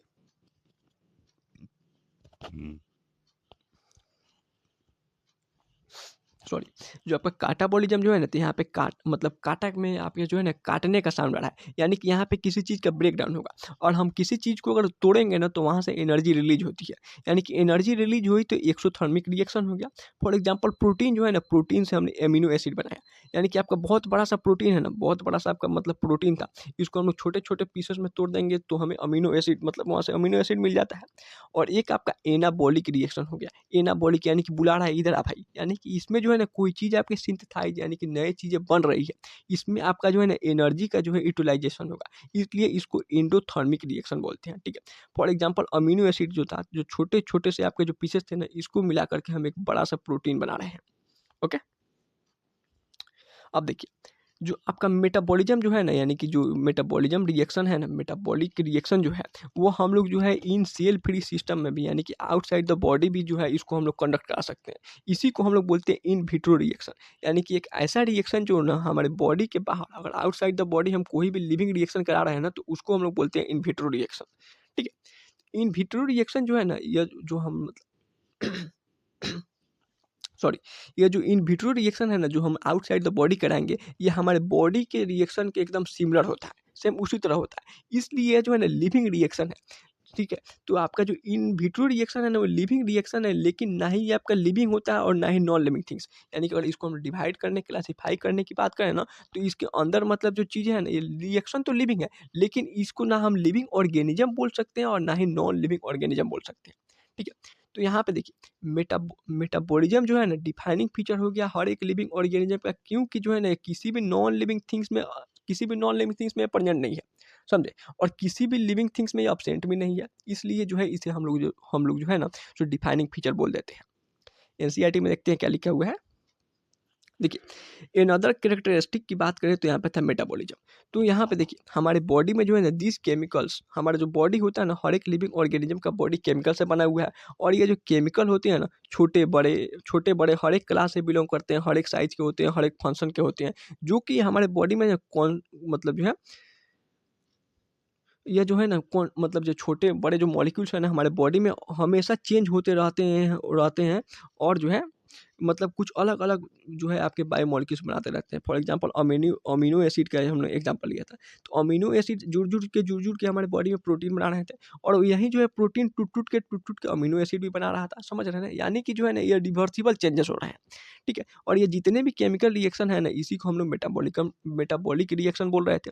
हमारे बॉडी में daily thousand of metabolic reaction हमेशा साइमल्टेनियसली यानी कंटिन्यूअसली होते रहते हैं हर एक लिविंग ऑर्गेनिज्म के बॉडी के। ओके, अब यहाँ पे देखिए ऑल प्लांट, थोड़ा बड़ा कर देते हैं, ऑल प्लांट मतलब जितने भी आपके प्लांट हो गए, एनिमल हो गया, फंगी हो गया, या फिर माइक्रोब्स यानी कि यूनिसेलुलर या फिर मल्टीसेलुलर कोई भी अगर आपका ऑर्गेनिज्म है ना, सभी में आपका मेटाबॉलिज्म देखने को मिलेगा, यानी कि 100% लिविंग ऑर्गेनिज्म में यह फीचर दिखाई दे रहा है। ठीक है, मेटाबॉलिज्म का डिफिनेशन क्या था, तो sum total of all the chemical reaction occurring in our body is known as metabolism. कोई भी ऐसा नॉन लिविंग थिंग्स नहीं है जिसमें मेटाबॉलिज्म ना हो, यानी कि यहाँ से हमें एक चीज़ क्लियर हो गई कि 100% आपके लिविंग थिंग्स में प्रेजेंट है और 100% आपके जो है ना नॉन लिविंग थिंग्स में फीचर अब्सेंट है। ओके, उसके बाद जो आपका मेटाबॉलिक रिएक्शन जो था ना, हम मतलब अपने बॉडी के आउटसाइड भी सेल फ्री सिस्टम में भी जो है इसको कंडक्ट करा सकते थे। ठीक है, जैसे कि टेस्ट ट्यूब में, और लेकिन ये जो आपका रिएक्शन जो होगा ना, मतलब ये जो मतलब सॉरी, जो हम लोग टेस्ट ट्यूब में जो हमने मतलब जो भी रिएक्शन कराया है ना, इसमें जो ऑर्गेनिज्म होंगे ना, उसको ना ही हम लिविंग बोल सकते हैं और ना ही नॉन लिविंग थिंग बोल सकते हैं। ठीक है, इसलिए आपका जो मेटाबॉलिज्म हो गया सो डिफाइनिंग फीचर हो गया, क्यों? क्योंकि ये हर एक लिविंग ऑर्गेनिज्म में प्रेजेंट है और नॉन लिविंग थिंग में अब्सेंट है। ठीक है, विदाउट एक्सेप्शन। और यहाँ पे लिखा हुआ है कि आइसोलेटेड मेटाबॉलिक रिएक्शन, यानी कि इन विट्रो जो होता है ना आपका नॉन लिविंग थिंग्स होता है, यानी कि इन विट्रो रिएक्शन में कोई भी ऑर्गेनिज्म बनाए हम लोग तो वो नॉन लिविंग थिंग्स ही होता है, लेकिन ये लिविंग रिएक्शन है, रिएक्शन तो लिविंग है, लेकिन ये ऑर्गेनिज्म या फिर थिंग्स की बात हो ना तो नॉन लिविंग थिंग्स में आता है। और सेलुलर ऑर्गेनाइजेशन जो होता है आपका डिफाइनिंग फीचर होता है। सेलुलर ऑर्गेनाइजेशन यानी कि हर एक लिविंग ऑर्गेनिज्म में आपका जो है सेल जो है प्रेजेंट होता है और ये बेसिक फ्रेमवर्क का काम करता है। अब हम लोग आते हैं कॉन्शियसनेस पे। तो देखिए कॉन्शियसनेस जो होता है ना टेक्निकली कॉम्प्लिकेटेड और most obvious feature of living organism. यानी कि अगर चाहें ना किसी भी लिविंग ऑर्गेनिज्म में अगर सबसे बढ़िया यानी कि कॉन्शियसनेस जो होता है ना बाप फीचर होता है, समझे। यानी कि आप किसी भी लिविंग ऑर्गेनिज्म में जो है ना कॉन्शियसनेस पक्का देखोगे नहीं देखोगे, और कहीं आपको कॉन्शियसनेस दिख गया ना तो आपको बस कॉन्शियसनेस को ही टिक करना है। यानी कि जो है कॉन्शियसनेस जो होता है ना आपका सबसे मोस्ट ऑब्वियस फीचर होता है और सबसे टेक्निकली कॉम्प्लिकेटेड फीचर होता है, और यह हर एक लिविंग ऑर्गेनिज्म के द्वारा आपका कॉन्शियसनेस शो किया जाता है। इसलिए इसको हम लोग डिफाइनिंग फीचर बोल रहे थे। और कॉन्शियसनेस के लिए ना हमें मतलब इसमें दो चीज़ें इंक्लूड होती है, एक आपका सेंस और दूसरा आपका रिस्पॉन्स। कहने का मतलब देखिए यहाँ पे जैसे ये बच्चा रोड पे खेल रहा है और यहाँ पे एक गाड़ी वाला है, मतलब गाड़ी लेकर के आ रहा है, तो यहाँ पे जो है ना ये गाड़ी वाले ने इसको पहले इसको सेंस करेगा, ठीक है, कि हाँ ये बच्चा यहाँ पे आ रहा है, तो इसको पहले पहले अपने सेंस किया, यानी कि अपने सेंस ऑर्गेन्स का इस्तेमाल किया, आंखों से सेंस किया, समझे। उसके बाद जो है ये रिस्पॉन्ड करेगा, ब्रेक मारेगा या फिर जो जो भी करना है वो करेगा। और इस बच्चे ने भी इसको देखा है, सेंस किया है, सेंस करने के बाद देखिए ये अवाक रह गया है, समझ रहे हैं ना। उसके बाद या तो ये पीछे भागेगा, नहीं तो जहाँ है वहीं अस्थिर हो जाएगा, और गाड़ी वाला सीधा मतलब दोनों अब रिस्पॉन्स करेंगे, पहले सेंस करेंगे फिर रिस्पॉन्स करेंगे। वैसे ही देखिए यहाँ पे क्या हुआ, ये लायन ने इसे देखा होगा और डियर ने भी इसे देखा होगा, यानी कि पहले ये दोनों सेंस किए होंगे कि ये लायन जो है मुझे ही मारने आ रहा है, तो हिरन उसके बाद रिस्पॉन्स किया होगा, भागा होगा, इसके पीछे आपका जो है लायन ने भी रिस्पॉन्स किया होगा, समझ रहे हैं। अगर तो एनिमल की बात हुई, पेड़ पौधे में कैसे मतलब जो है सो आपका रिस्पॉन्स या फिर सेंस दिखाई देगा, तो जैसे कि ये टच मी नॉट प्लांट है, ठीक है, तो टच मी नॉट प्लांट को अगर हम पहले जो है टच किए, यानी कि टच किए, तो पौधा पहले सेंस करेगा, उसके बाद रिस्पॉन्ड के तौर पे क्या करेगा, तो रिस्पॉन्ड के तौर पे अपने पत्तियों को जो है मोड़ लेता है, यानी कि रिस्पॉन्ड किया। वैसे ही यहाँ पे भी हम देखते हैं, यह जो हमको पौधा दिख रहा है ना, ठीक है, तो यह जो है सबसे पहले लाइट को जो है सेंस किया होगा, उसके बाद लाइट के द्वारा इसने रिस्पॉन्स किया है। यानी कि जो है कॉन्शियसनेस में सबसे बड़ी चीज़ क्या इन्वॉल्व होती है, एक आपका सेंसेशन, दूसरा रिस्पॉन्डिंग। यानी कि अगर सबसे पहले वो सेंसेस करते हैं, उसके बाद जो है रिस्पॉन्ड करते हैं। ओके, अब देखिए सेंसेस और रिस्पॉन्ड क्या क्या चीज़ है। तो आप किसी भी चीज़ को सेंसेस कैसे करेंगे, तो इन्वायरमेंटल चेंजेस को, अगर हम लोग आसपास के इन्वायरमेंटल चेंजेस को जो है ना देख रहे हैं, तो उसको हम सेंसेशन बोल रहे हैं। और ये जो आपका सेंसेस है ना, यह हमारे जो है सेंस ऑर्गन के द्वारा जो है, मतलब सेंस ऑर्गन के द्वारा जो है ना हम लोग सेंसेस करते हैं। फॉर एग्जाम्पल हमारे अंदर 5 सेंस ऑर्गन्स हैं, कौन कौन से। टेस्ट के लिए टंग है, स्मेल के लिए नोज है, मतलब देखने के लिए हमारे पास आइज है, टच करने के लिए स्किन होता है, हैंड नहीं स्किन, ओके, और हियरिंग के लिए जो है हमारे कान हो गया। यही हमारे बॉडी में 5 सेंस ऑर्गन्स होते हैं और इसी से हम आसपास के वातावरण को सेंस करते हैं, ठीक है। उसके बाद हम लोग रिस्पॉन्ड करते हैं, रिस्पॉन्ड टू आर आपके सिग्नल या फिर स्टिमुलस, यानी कि फिजिकल, यानी कि लाइट और टेम्परेचर के द्वारा हम लोग जो है रिस्पॉन्ड करेंगे। केमिकल यानी कि एसिड बेस हो गया, या फिर जो है आपके जो प्लांट होते हैं ना, प्लांट जो हो गया, वाटर यानी कि जड़, नीचे पानी के द्वारा आपके जो है सो वाटर और मिनरल के द्वारा आपके जो है रिस्पॉन्ड कर रहे हैं, केमिकल हो गया। बायोलॉजिकल आपका हो गया, इंसेक्ट जो है यहाँ पे देखिए वेनस फ्लाई ट्रे पे बैठा हुआ है, और यहाँ पे जो वेनस फ्लाई ट्रे ऑटोमेटिक बंद हो जाएगा, यानी कि बायोलॉजिकल है। अब जो है हम लोग देखते हैं ना कॉन्शियसनेस जो है पौधे के द्वारा कैसे कैसे मतलब कॉन्शियसनेस शो किए जा रहे हैं। तो देखिए जो पौधा होता है ना, वो कॉन्शियसनेस जो है मतलब किस कैसे कैसे जो है रिस्पॉन्ड करता है। तो एक तो आपका respond to light, respond to temperature, respond to water, respond to pollinate, उसके बाद अदर ऑर्गेनिज्म। कैसे कैसे, तो देखिए जैसे कि अगर हम लोग मतलब लाइट के प्रति अगर मतलब देखें ना, तो लाइट के प्रति आपके पौधे कैसे रिस्पॉन्ड करते हैं। तो अगर आपका लाइट यानी कि जो है लाइट मतलब लाइट ज़्यादा हुआ, लाइट के अंदर मतलब सनलाइट जो है ना वो ज़्यादा दिखा, मतलब सनलाइट अगर उन्हें दिखा ना, तो वे अपने फोटोसिंथेटिक को जो है ना इंक्रीज कर देते हैं, यानी कि जो है सनलाइट से एनर्जी बनाने की प्रक्रिया को जो है ना ये लोग बढ़ा देते हैं। अगर टेम्परेचर की बात हम लोग कर रहे थे, तो टेम्परेचर अगर ज़्यादा हो रहा है, टेम्परेचर इंक्रीज हो रहा है, तो ट्रांसपीरेशन की प्रक्रिया भी इनमें इंक्रीज हो जाती है, समझ रहे हैं ना, यानी कि वाटर लॉस भी ज़्यादा हो जाता है। तो इसके लिए क्या करेंगे, अगर टेम्परेचर अगर आपका ज़्यादा होने लगा ना, तो ये अपने स्टोमेटा को जो है क्लोज कर लेते हैं, जिससे कि आपका ट्रांसपीरेशन जो है कम हो सके। ओके, उसके बाद हम लोग वाटर की बात कर रहे थे, वाटर के टुवार्ड कैसे, तो अगर मान लीजिए कि अगर इनको वाटर ज़्यादा दिखा, तो क्या मतलब जहाँ इनको वाटर होता है ना, उसके टुवार्ड्स ये अपने जो है रूट को भेज देते हैं, यानी कि रूट को जो है उसके तरफ भेजते हैं, यानी कि वहाँ से जो है ये लोग वाटर लेने का प्रयास करते हैं। या फिर अगर मान लीजिए कि यहाँ पे मतलब मतलब जो है ना आपका मतलब जो वाटर की बात करें ना, और साथ-साथ में अगर इनके पास वाटर कम है यानी कि पानी लेस है ना, तो अपने स्टोमेटा को जो है बंद कर लेते हैं, जिससे कि ट्रांसपिरेशन के थ्रू पानी जो है लॉस ना हो जाए। वहीं पॉल्यूटेंट की बात करें यानी कि आस-पास ज़्यादा पॉल्यूशन दिख रहा है ना, तो ये अपने स्टोमेटा को जो है क्लोज़ कर लेते हैं, जिससे कि मतलब जो है आपके जो प्लांट के जो है ना मतलब प्लांट के अंदर जो है पॉल्यूटेंट ना जा पाए, और अदर ऑर्गेनिज़्म कहने का मतलब जैसे कि मिमोसा पुडिका की बात करें ना, तो इसमें अगर हम लोग उसको यानी कि टच मी नॉट प्लांट था, अगर उसको हम लोग छू रहे थे ना, तो वो अपने पत्तियों को फ़ोल्ड कर रहा था, यानी कि इनफ़ोल्ड कर रहा था, मोड़ ले रहा था। समझ रहे हैं? तो इस प्रकार के भी आपके प्लांट जो है सो रिस्पॉन्ड शो करते हैं, ओके? अब देखिए, जो आपका फ़ोटो पीरियड होता है ना, या आपके जो है ना फ़ोटो पीरियड जो होते हैं ना, ये आपके सीज़नल ब्रीडर बोथ प्लांट और एनिमल में ना इसके मतलब रिप्रोडक्शन में जो है इफ़ेक्ट करते हैं। फ़ोटो का मतलब क्या होता है? फ़ोटो का मतलब हो गया आपका लाइट, और पीरियड का मतलब हो गया समय। यानी कि देखिए, मतलब है कि हमारे मतलब जैसे कि हम देखें ना, तो लाइट का जो समय होता है ना, हर एक मौसम में अलग-अलग होता है। फॉर एग्ज़ाम्पल गर्मी के दिनों में जो होता है ना, दिन बड़ा होता है, समझे? गर्मी के दिनों में दिन बड़ा होता है, सनलाइट हमें ज़्यादा देखने को मिलता है। 5 बजे ही सुबह हो जाता है और शाम के 7 बजे तक शाम रहती है। मतलब शाम के 7 बजे तक बहुत ज़्यादा अजोड़ मतलब कि सनलाइट प्रेज़ेंट रहता है एप्रोक्सिमेटली। और वहीं अगर ठंडी के दिनों में बात करते हैं ना, तो उस समय क्या होता है कि हमारा डे जो होता है छोटा होता है। यानी कि धीरे-धीरे 9 बजे के करीब तक आपका मतलब जाकर मौसम फ्रेश होता है, और फिर आपके 5 बजे से ही अंधेरा होना स्टार्ट हो जाता है। यानी कि इस समय जो है ना, आपके सनलाइट जो है धरती पर बहुत मतलब जब गर्मी की तुलना में कम आती है, समझे?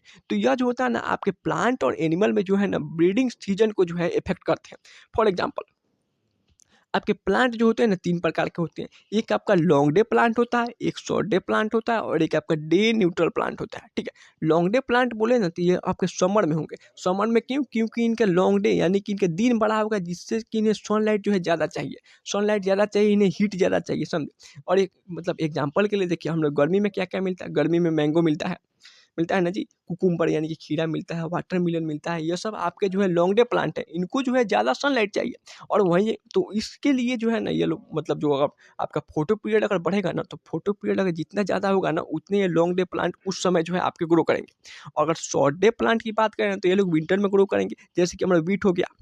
व्हीट यानी कि व्हीट हो गया, पोटैटो हो गया, ओनियन हो गया, कैरट हो गया, ये सब सारे के सारे जो होते हैं ना, ये सब सारे के सारे आपके शॉर्ट डे प्लांट होते हैं, यानी कि ठंडी के दिनों में ये लोग जो है सो ग्रो करते हैं।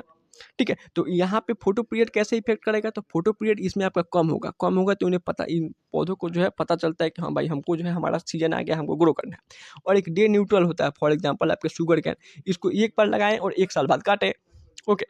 अब जो है अगर हम एनिमल की बात करें ना, तो एनिमल में जो होता है ना, इसमें आपका फोटो पीरियड कैसे आपका जो इफ़ेक्ट करेगा? तो देखिए, एनिमल्स में जो है ना आपके फोटो पीरियड जो होते हैं ना, मतलब सिग्नल जब चेंज होता है ना, तो ये लोग डे और नाइट के जो होता है ना, मतलब देखिए change in season by sensing the relative duration of sunlight, मतलब जो है ना कब सनलाइट मतलब कैसे, यानी कि दिन में कैसा रह रहा है, रात में कैसा रह रहा है, उस हिसाब से जो है आपके जो है ये लोग मतलब बाहर निकलते हैं। फॉर एग्जांपल अगर हम बात करें, तो फ्रॉग जो होता है ना, जब हम फ्रॉग पढ़ेंगे, ठीक है ना, स्ट्रक्चर ऑर्गेनाइजेशन इन एनिमल्स के बारे में, ठीक है, तो यहाँ पे अगर हम फ्रॉग की बात करेंगे, तो फ्रॉग जो होता है ना आपका क्या था, तो फ्रॉग जो था आपका वाइकिलोथर्मिक एनिमल था। यानी कि ये जो है ना ही ज़्यादा मतलब ज़्यादा विंटर में भी नहीं निकलता है, और आपका जो है मतलब पीक समर में भी नहीं निकलता है। तो इसे पता मान लीजिए कि कभी ऐसा समय आया, ठीक है?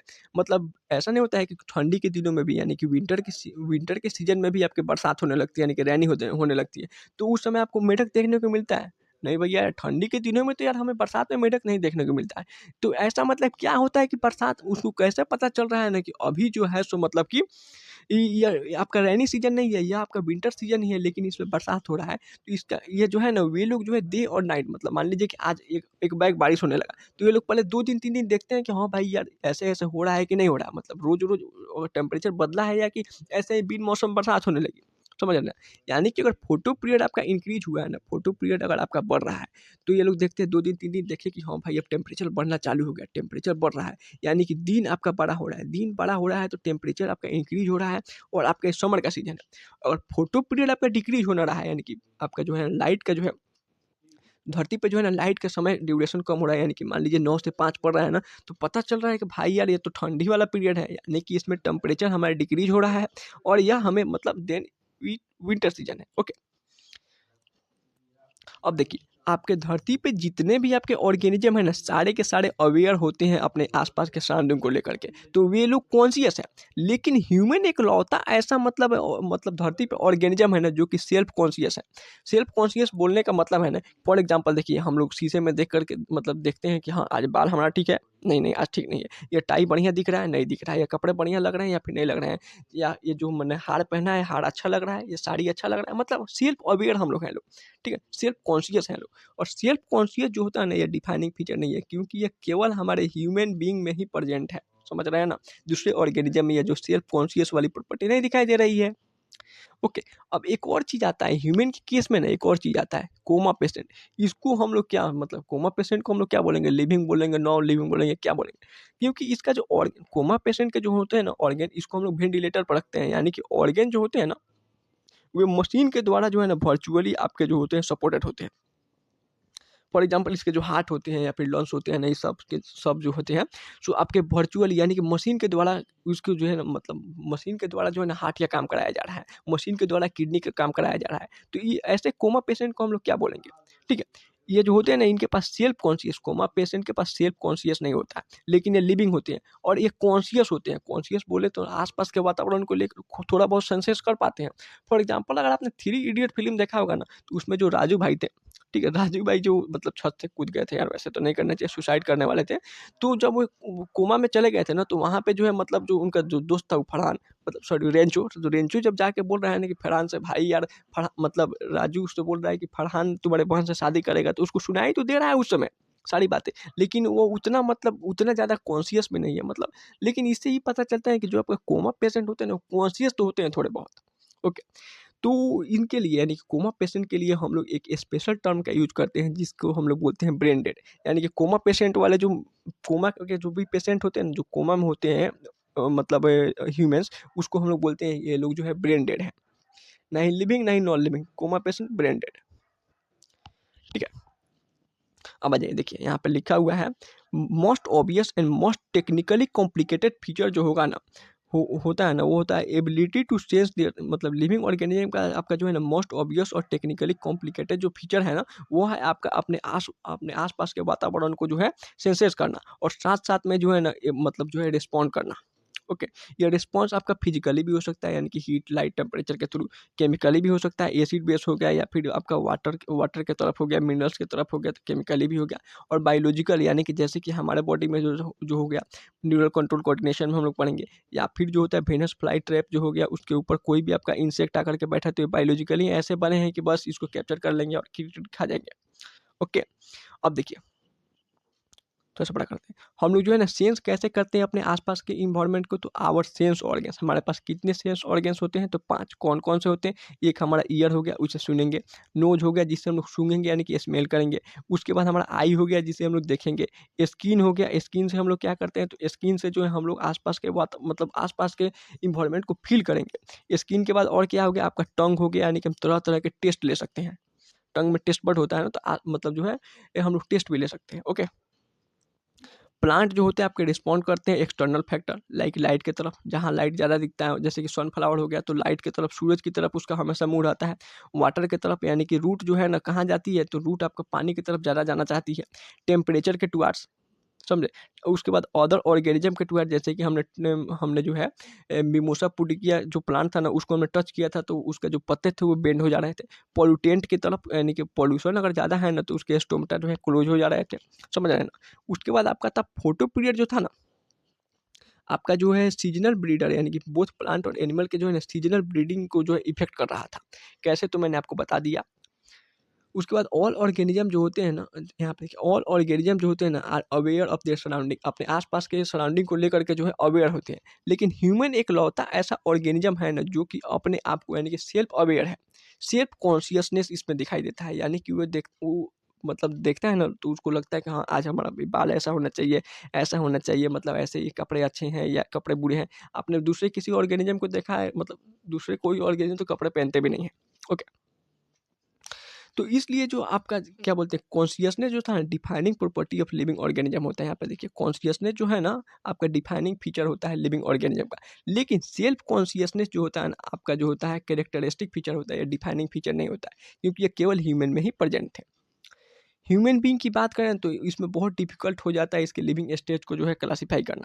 क्यों? क्योंकि ये एक ऐसा पेशेंट जो कि कोमा में मतलब कोमा में भर्ती है, उसका जो मतलब जितने भी ऑर्गन है ना वो मशीन के द्वारा जो है सपोर्टेड है। समझ रहे? जैसे कि हार्ट जो है, हार्ट हमने मशीन के द्वारा उसको हार्ट को जो है वर्किंग करा रहे हैं, लंग्स को जो है मशीन के द्वारा हम लोग जो है वर्क करा रहे हैं। तो उस मतलब जो ऑर्गेनिज्म मतलब वह जो कोमा वाला पेशेंट है उसको हम लिविंग बोलेंगे कि नॉन लिविंग बोलेंगे? तो ऐसे पेशेंट के लिए हमने एक नया मतलब जो है टर्म निकाला, उसका नाम है ब्रेन डेड। यानी कि जो पेशेंट कोमा में है ना, वही ना ही लिविंग है ना ही नॉन लिविंग है, वह है आपका वे ब्रेन डेड, ठीक है। और ये आपके आपके जो है सेल्फ कॉन्शियसनेस इसमें नहीं दिखाई देते हैं, लेकिन ये थोड़े बहुत कॉन्शियस होते हैं, ठीक है ना। चलिए, अब हम लोग आते हैं इंटरेक्शन और इमरजेंस पे, ठीक है। तो देखिए, धरती पे जितने भी आपके लिविंग प्रोसेसेस हैं ना, वे जो है आपके इंटरेक्शन और इमरजेंट के कारण ही है। अब इंटरेक्शन क्या होता है? तो देखिए, जब दो चीज़ें जो है ना आपस में जो है आकर के इंटरेक्ट करें और एक दूसरे को प्रभावित करें ना, उसको हम लोग बोलते हैं इंटरेक्शन। कहने का मतलब है ना, प्लांट और एनिमल इंटरेक्ट एक साथ करते हैं। जैसे कि एनिमल्स में आपका बी हमने ले लिया, ठीक है, हनी बी, या फिर जो है हाउस फ्लाई, जो भी आप ले लो। या जो है ना आपके जो है प्लांट जो है इसको फूड दे रहा है, और यह मतलब जो हनी बी है प्लांट को जो है प्लांट को पॉलिनेशन में, यानी कि प्लांट के रिप्रोडक्शन में मदद करेंगी। प्रीडेटर और प्रे को इंटरेक्शन देख लें, यानी कि लायन जो होता है डियर को मार के खाएगा, समझ रहे हैं ना। यानी कि डियर जो है लायन के लिए जिंदा है, यानी कि लायन को एनर्जी देने का काम करेगा। उसके बाद हम लोग आते हैं, ठीक है, इंटरेक्शन जो हो गया, यानी कि दो चीज़ें आपस में मिले, समझ रहे हैं ना, और एक दूसरे को जो है मतलब एक दूसरे को इफेक्ट करती है, उसको हम लोग इंटरेक्शन बोलते हैं। अब हम लोग आते हैं इमरजेंट प्रॉपर्टी पे, यानी कि इमरजेंट क्या होता है? तो जब छोटे दो मतलब बहुत सारे छोटे-छोटे चीज़ आपस में मिल कर के एक बड़ा-सा चीज़ बनाए ना, और इससे मतलब इससे जो है ना उसका जो मतलब प्रॉपर्टी हो ना उससे थोड़ा बेहतरीन हो, तो उसको हम लोग बोलते हैं इमरजेंट, यानी कुछ नया चीज़ें। छोटे-छोटे चीज़ों को बना कर के हम कोई नया चीज़ बना देना उससे अच्छा, उसको हम लोग बोलते हैं ये चीज़ इमर्ज कर गया है। लोग ने बताया इमर्जिंग स्टार, यानी कि नया कुछ कर रहा है। Something new appear due to interaction, इसी को हम लोग बोले इमरजेंट। जैसे कि हमारा जो लाइफ है ना बायोमोलिक्यूल से, मतलब छोटे-छोटे बायोमोलिक्यूल से मिल करके जो है हमारा लाइफ बना हुआ है। देखिए कैसे, आपके जो जितने भी लोअर लेवल के जो आपके इंटरेक्शन जो होते हैं ना, आगे चल के हमारे अंदर मोर डेवलप एंटिटीज बनाते हैं। फॉर एग्जांपल कैसे, हमारे अंदर जो बायोमोलिक्यूल्स थे ना, बायोमोलिक्यूल्स इंटरेक्ट होकर के ऑर्गेनिल बनाए, ठीक है। ऑर्गेनिल यानी कि माइटोकॉन्ड्रिया, राइबोसोम, क्लोरोप्लास्ट, ठीक है, ल्यूकोप्लास्ट, ये सब मतलब ऑर्गेनिल बनाए, ठीक है। और ये ऑर्गेनिल बहुत सारे ऑर्गेनिल मिल करके हमारे हमारे मतलब बॉडी के सेल को बनाते हैं। सेल आपस में इंटरेक्ट होंगे, यानी कि बहुत सारे सेल आपस में मिलेंगे ना, तो हमारे बॉडी के टिश्यू को बनाएंगे। टिश्यू से हमारा ऑर्गन बनता है, ऑर्गन से ऑर्गन सिस्टम, फिर हम एक मतलब कंप्लीट ऑर्गेनिज्म बन गया। यानी कि यहाँ पे अगर आपने देखा ना, ध्यान दिया होगा, तो आपके जो है मतलब सेल की बात करें, तो सेल हमारे बॉडी में क्या करता है? तो सेल हमारे बॉडी का जो है ना बेसिक फंक्शन को परफॉर्म करते हैं, ठीक है। यानी कि जो फॉर एग्जांपल न्यूट्रिशन में काम आएंगे, रेस्पिरेशन में काम आएंगे, ठीक है, डाइजेशन में काम आएँगे। लेकिन इनके यह जो आपके सेल है ना, बहुत सारे सेल्स आपस में एग्रीगेट होकर के जब टिश्यू बनाएँगे ना, तो ये टिश्यू जो होगा ना, ये फर्दर नए-नए फंक्शन को परफॉर्म करेगा। जैसे कि टिश्यू में हमारा आता है बोन, बोन हमारा कनेक्टिव टिश्यू होता है, तो यह क्या करेगा? तो यह हमारे बॉडी को जो है ना बेसिक फ्रेमवर्क देगा। साथ ही साथ जो है ना हम बॉडी को बेसिक फ्रेमवर्क देता है। इसी में हमारा टिश्यू में आपका एपिथेलियल टिश्यू आता है, जो कि प्रोटेक्शन में काम आ रहा है। यानी कि देखिए कहाँ एक छोटा-सा सेल, बहुत सारे सेल मिल करके जो है टिश्यू बना लिए, जो कि प्रोटेक्शन भी दे रहा है, हमारे बॉडी को जो है स्ट्रक्चर दे रहा है, सपोर्ट दे रहा है। समझ रहे हैं ना? उसके बाद से जो है उसके बाद से अब यहाँ से ऑर्गन बन गया, यानी कि दो मतलब आपके यही जो हमारे बॉडी में 4 प्रकार के टिश्यू होते हैं। एक आपका एपिथेलियल टिश्यू होता है, कनेक्टिव टिश्यू, मस्कुलर टिश्यू और न्यूरल टिश्यू। ये चारों प्रकार के जो टिश्यू होते हैं ना, आपस में कुछ मतलब प्रोपोर्शन में मतलब थोड़ा ज़्यादा या फिर कम प्रोपोर्शन मिला करके ना, यही आपस में मिल करके हमारे बॉडी के ऑर्गन को बनाएंगे। अब ये जो ऑर्गन होगा ना, टिश्यू से बेहतरीन लेवल से काम करेगा। उसके बाद ऑर्गन आपके ऑर्गन सिस्टम बनाएंगे, ये और भी बेहतरीन, जैसे कि डाइजेस्टिव सिस्टम हो गया, रिप्रोडक्टिव सिस्टम हो गया, ठीक है। आपका एक्सक्रीटरी सिस्टम हो गया, उसके बाद ऑर्गेनिज्म, यानी कि ह्यूमन बन गया, या फिर डॉग, कैट, जो भी ऑर्गेनिज्म है वो बन जाता है। यानी कि छोटे एक देखिए छोटे से बायोमोलिक्यूल्स ने जो है ना हमारे इतने बड़े-बड़े धरती पे ऑर्गेनिज्म, इतने बड़े-बड़े जो है चीज़ों। अब जो है हम लोग देखते हैं कि लिविंग ऑर्गेनिज्म का जो है डिफिनेशन क्या होता है, यानी कि लिविंग ऑर्गेनिज्म जो है ना, इसको हम लोग डिफाइन कैसे करेंगे। तो देखिए, सबसे पहली बात है ना, लाइफ स्टार्ट कैसे होती है? तो सुबह-सुबह सनराइज़ के साथ-साथ जो है हमारे जीवन काल, यानी कि जो है लाइफ हम लोग का स्टार्ट होता है। मतलब ऐसे देखें तो ट्रिक से हम लोग देखते हैं। तो यानी कि सुबह सुबह हम लोग जो है सन को राइज कर देंगे और यहीं से जो है हमें लिविंग थिंग्स का जो है लिविंग ऑर्गेनिज्म का डेफिनेशन मिल जाएगा। क्या करेंगे तो सन को राइज कर देंगे। कैसे तो देखिए यहाँ पे RISES, ठीक है। आर से सबसे पहले रिस्पॉन्स टू एक्सटर्नल स्टिमुलस, यानी कि अगर जो है हम लोग उसको बाहरी कोई स्टिमुलस दे रहे हैं ना तो वो रिस्पॉन्स करे। फॉर एग्जाम्पल आपके दोस्त ने आपको एक चाटा मारा तो बदले में उसको रिस्पॉन्स करके 2 चाटे मारते हैं, समझ रहे हैं ना। तो इसको हम लोग यानी कि जो आपका लिविंग ऑर्गेनिज्म है वो सबसे पहले रिस्पॉन्स करना चाहिए। दूसरा आपका इंटरेक्टिव सिस्टम होना चाहिए, यानी कि जो ये डिपेंड होते हैं प्लांट्स पे और आपके प्लांट डिपेंड होते हैं एनिमल्स पे, ठीक है। एनिमल्स इसको CO2 देगा, प्लांट जो है हमें O2 देगा बदले में, ठीक है। प्लांट जो होगा एनिमल को फूड देगा और आपका जो एनिमल होंगे ना प्लांट के जो है पोलिनेशन में मदद कराएंगे। यानी कि आपस में हम लोग जो है ना इंटरेक्टिव सिस्टम बनाएंगे, समझे। एक दूसरे पर डिपेंडेंसी होगा हम लोग में। उसके बाद जो आपके लिविंग ऑर्गेनिज्म होते हैं वो सेल्फ रेगुलेटिंग होते हैं, यानी कि हमारे बॉडी में जो है ना सेल से जो है टिश्यू बनेगा, सेल से आपका टिश्यू बनेगा, टिश्यू से ऑर्गन बनेगा, ऑर्गन से ऑर्गन सिस्टम, या फिर हमारे बॉडी में डाइजेशन हो रहा है, या फिर हमारा हार्ट जो है ना ब्लड को पंप कर रहा है। ये सारे के सारे सिस्टम जो है ना ऑटोमेटिक यानी कि सेल्फ हो रहा है, ठीक है ना। हमारा हार्ट बीट को हम लोग मतलब कंट्रोल कर सकते हैं, नहीं कर सकते हैं। तो ये सब चीज़ें हमारे बॉडी में सेल्फ यानी कि लिविंग ऑर्गेनिज्म में जो है ना कुछ चीज़ें सेल्फ रेगुलेटिंग होती है। उसके बाद वो धीरे धीरे इवॉल्व भी करते रहते हैं, यानी कि इवॉल्विंग। जैसे हमने देखा कि हम लोग पहले क्या थे, हम लोग बंदर के पूर्वज थे। बंदर से धीरे धीरे करते करते आज हम लोग आदमी मतलब अभी हम लोग मनुष्य होमोसेपियन की कैटेगरी में आ रहे हैं। यानी कि हमें इवॉल्वमेंट यानी कि इवॉल्विंग दिखाई दे रहा है, यानी कि हम लोग इवॉल्व कर रहे हैं। फॉर एग्जांपल पहले क्या था, पहले आपका नोकिया वाला 2 वाला फ़ोन था, धीरे धीरे 1G आया, 2G आया, 3G 4G, अभी 5G है। अभी धीरे धीरे ये बढ़ता जाएगा। आज से 10 साल बाद हो सके हम लोग 10th G में मतलब 10G आ जाए, समझ रहे ना। यानी कि लिविंग ऑर्गेनिज्म आपका इवॉल्विंग होता है और उसके बाद आपके सेल्फ रेप्लिकेटिंग होते हैं। सेल्फ रेप्लिकेटिंग कहने का मतलब है ना, आपका जो DNA है ना, DNA से आपका क्या बनता है, DNA से आपका RNA बनता है, ठीक है। और RNA से जो आपका क्या बनता है, तो RNA से हमारे बॉडी में प्रोटीन बनता है। और ये सब जितने भी आपके फंक्शंस हैं ना, ये सारे के सारे जो है आपके DNA से RNA बनना या फिर प्रोटीन बनना, ये सभी के सभी जो फंक्शंस हैं ना ये ऑटोमेटिक हो रहा है, सेल्फ हो रहा है। ऐसा तो नहीं होता है ना कि हम बोलते हैं मतलब DNA को बोलते हैं भाई आज तुम RNA मत बनाओ, ठीक है, आज तुम बैठे रहो, कल RNA बनाना चाहे मतलब ऐसा तो नहीं होता है कि मतलब ये हम लोग अपने से इसको कंट्रोल नहीं कर सकते कि भाई तुम ये मत करो ऐसे करना, ठीक है।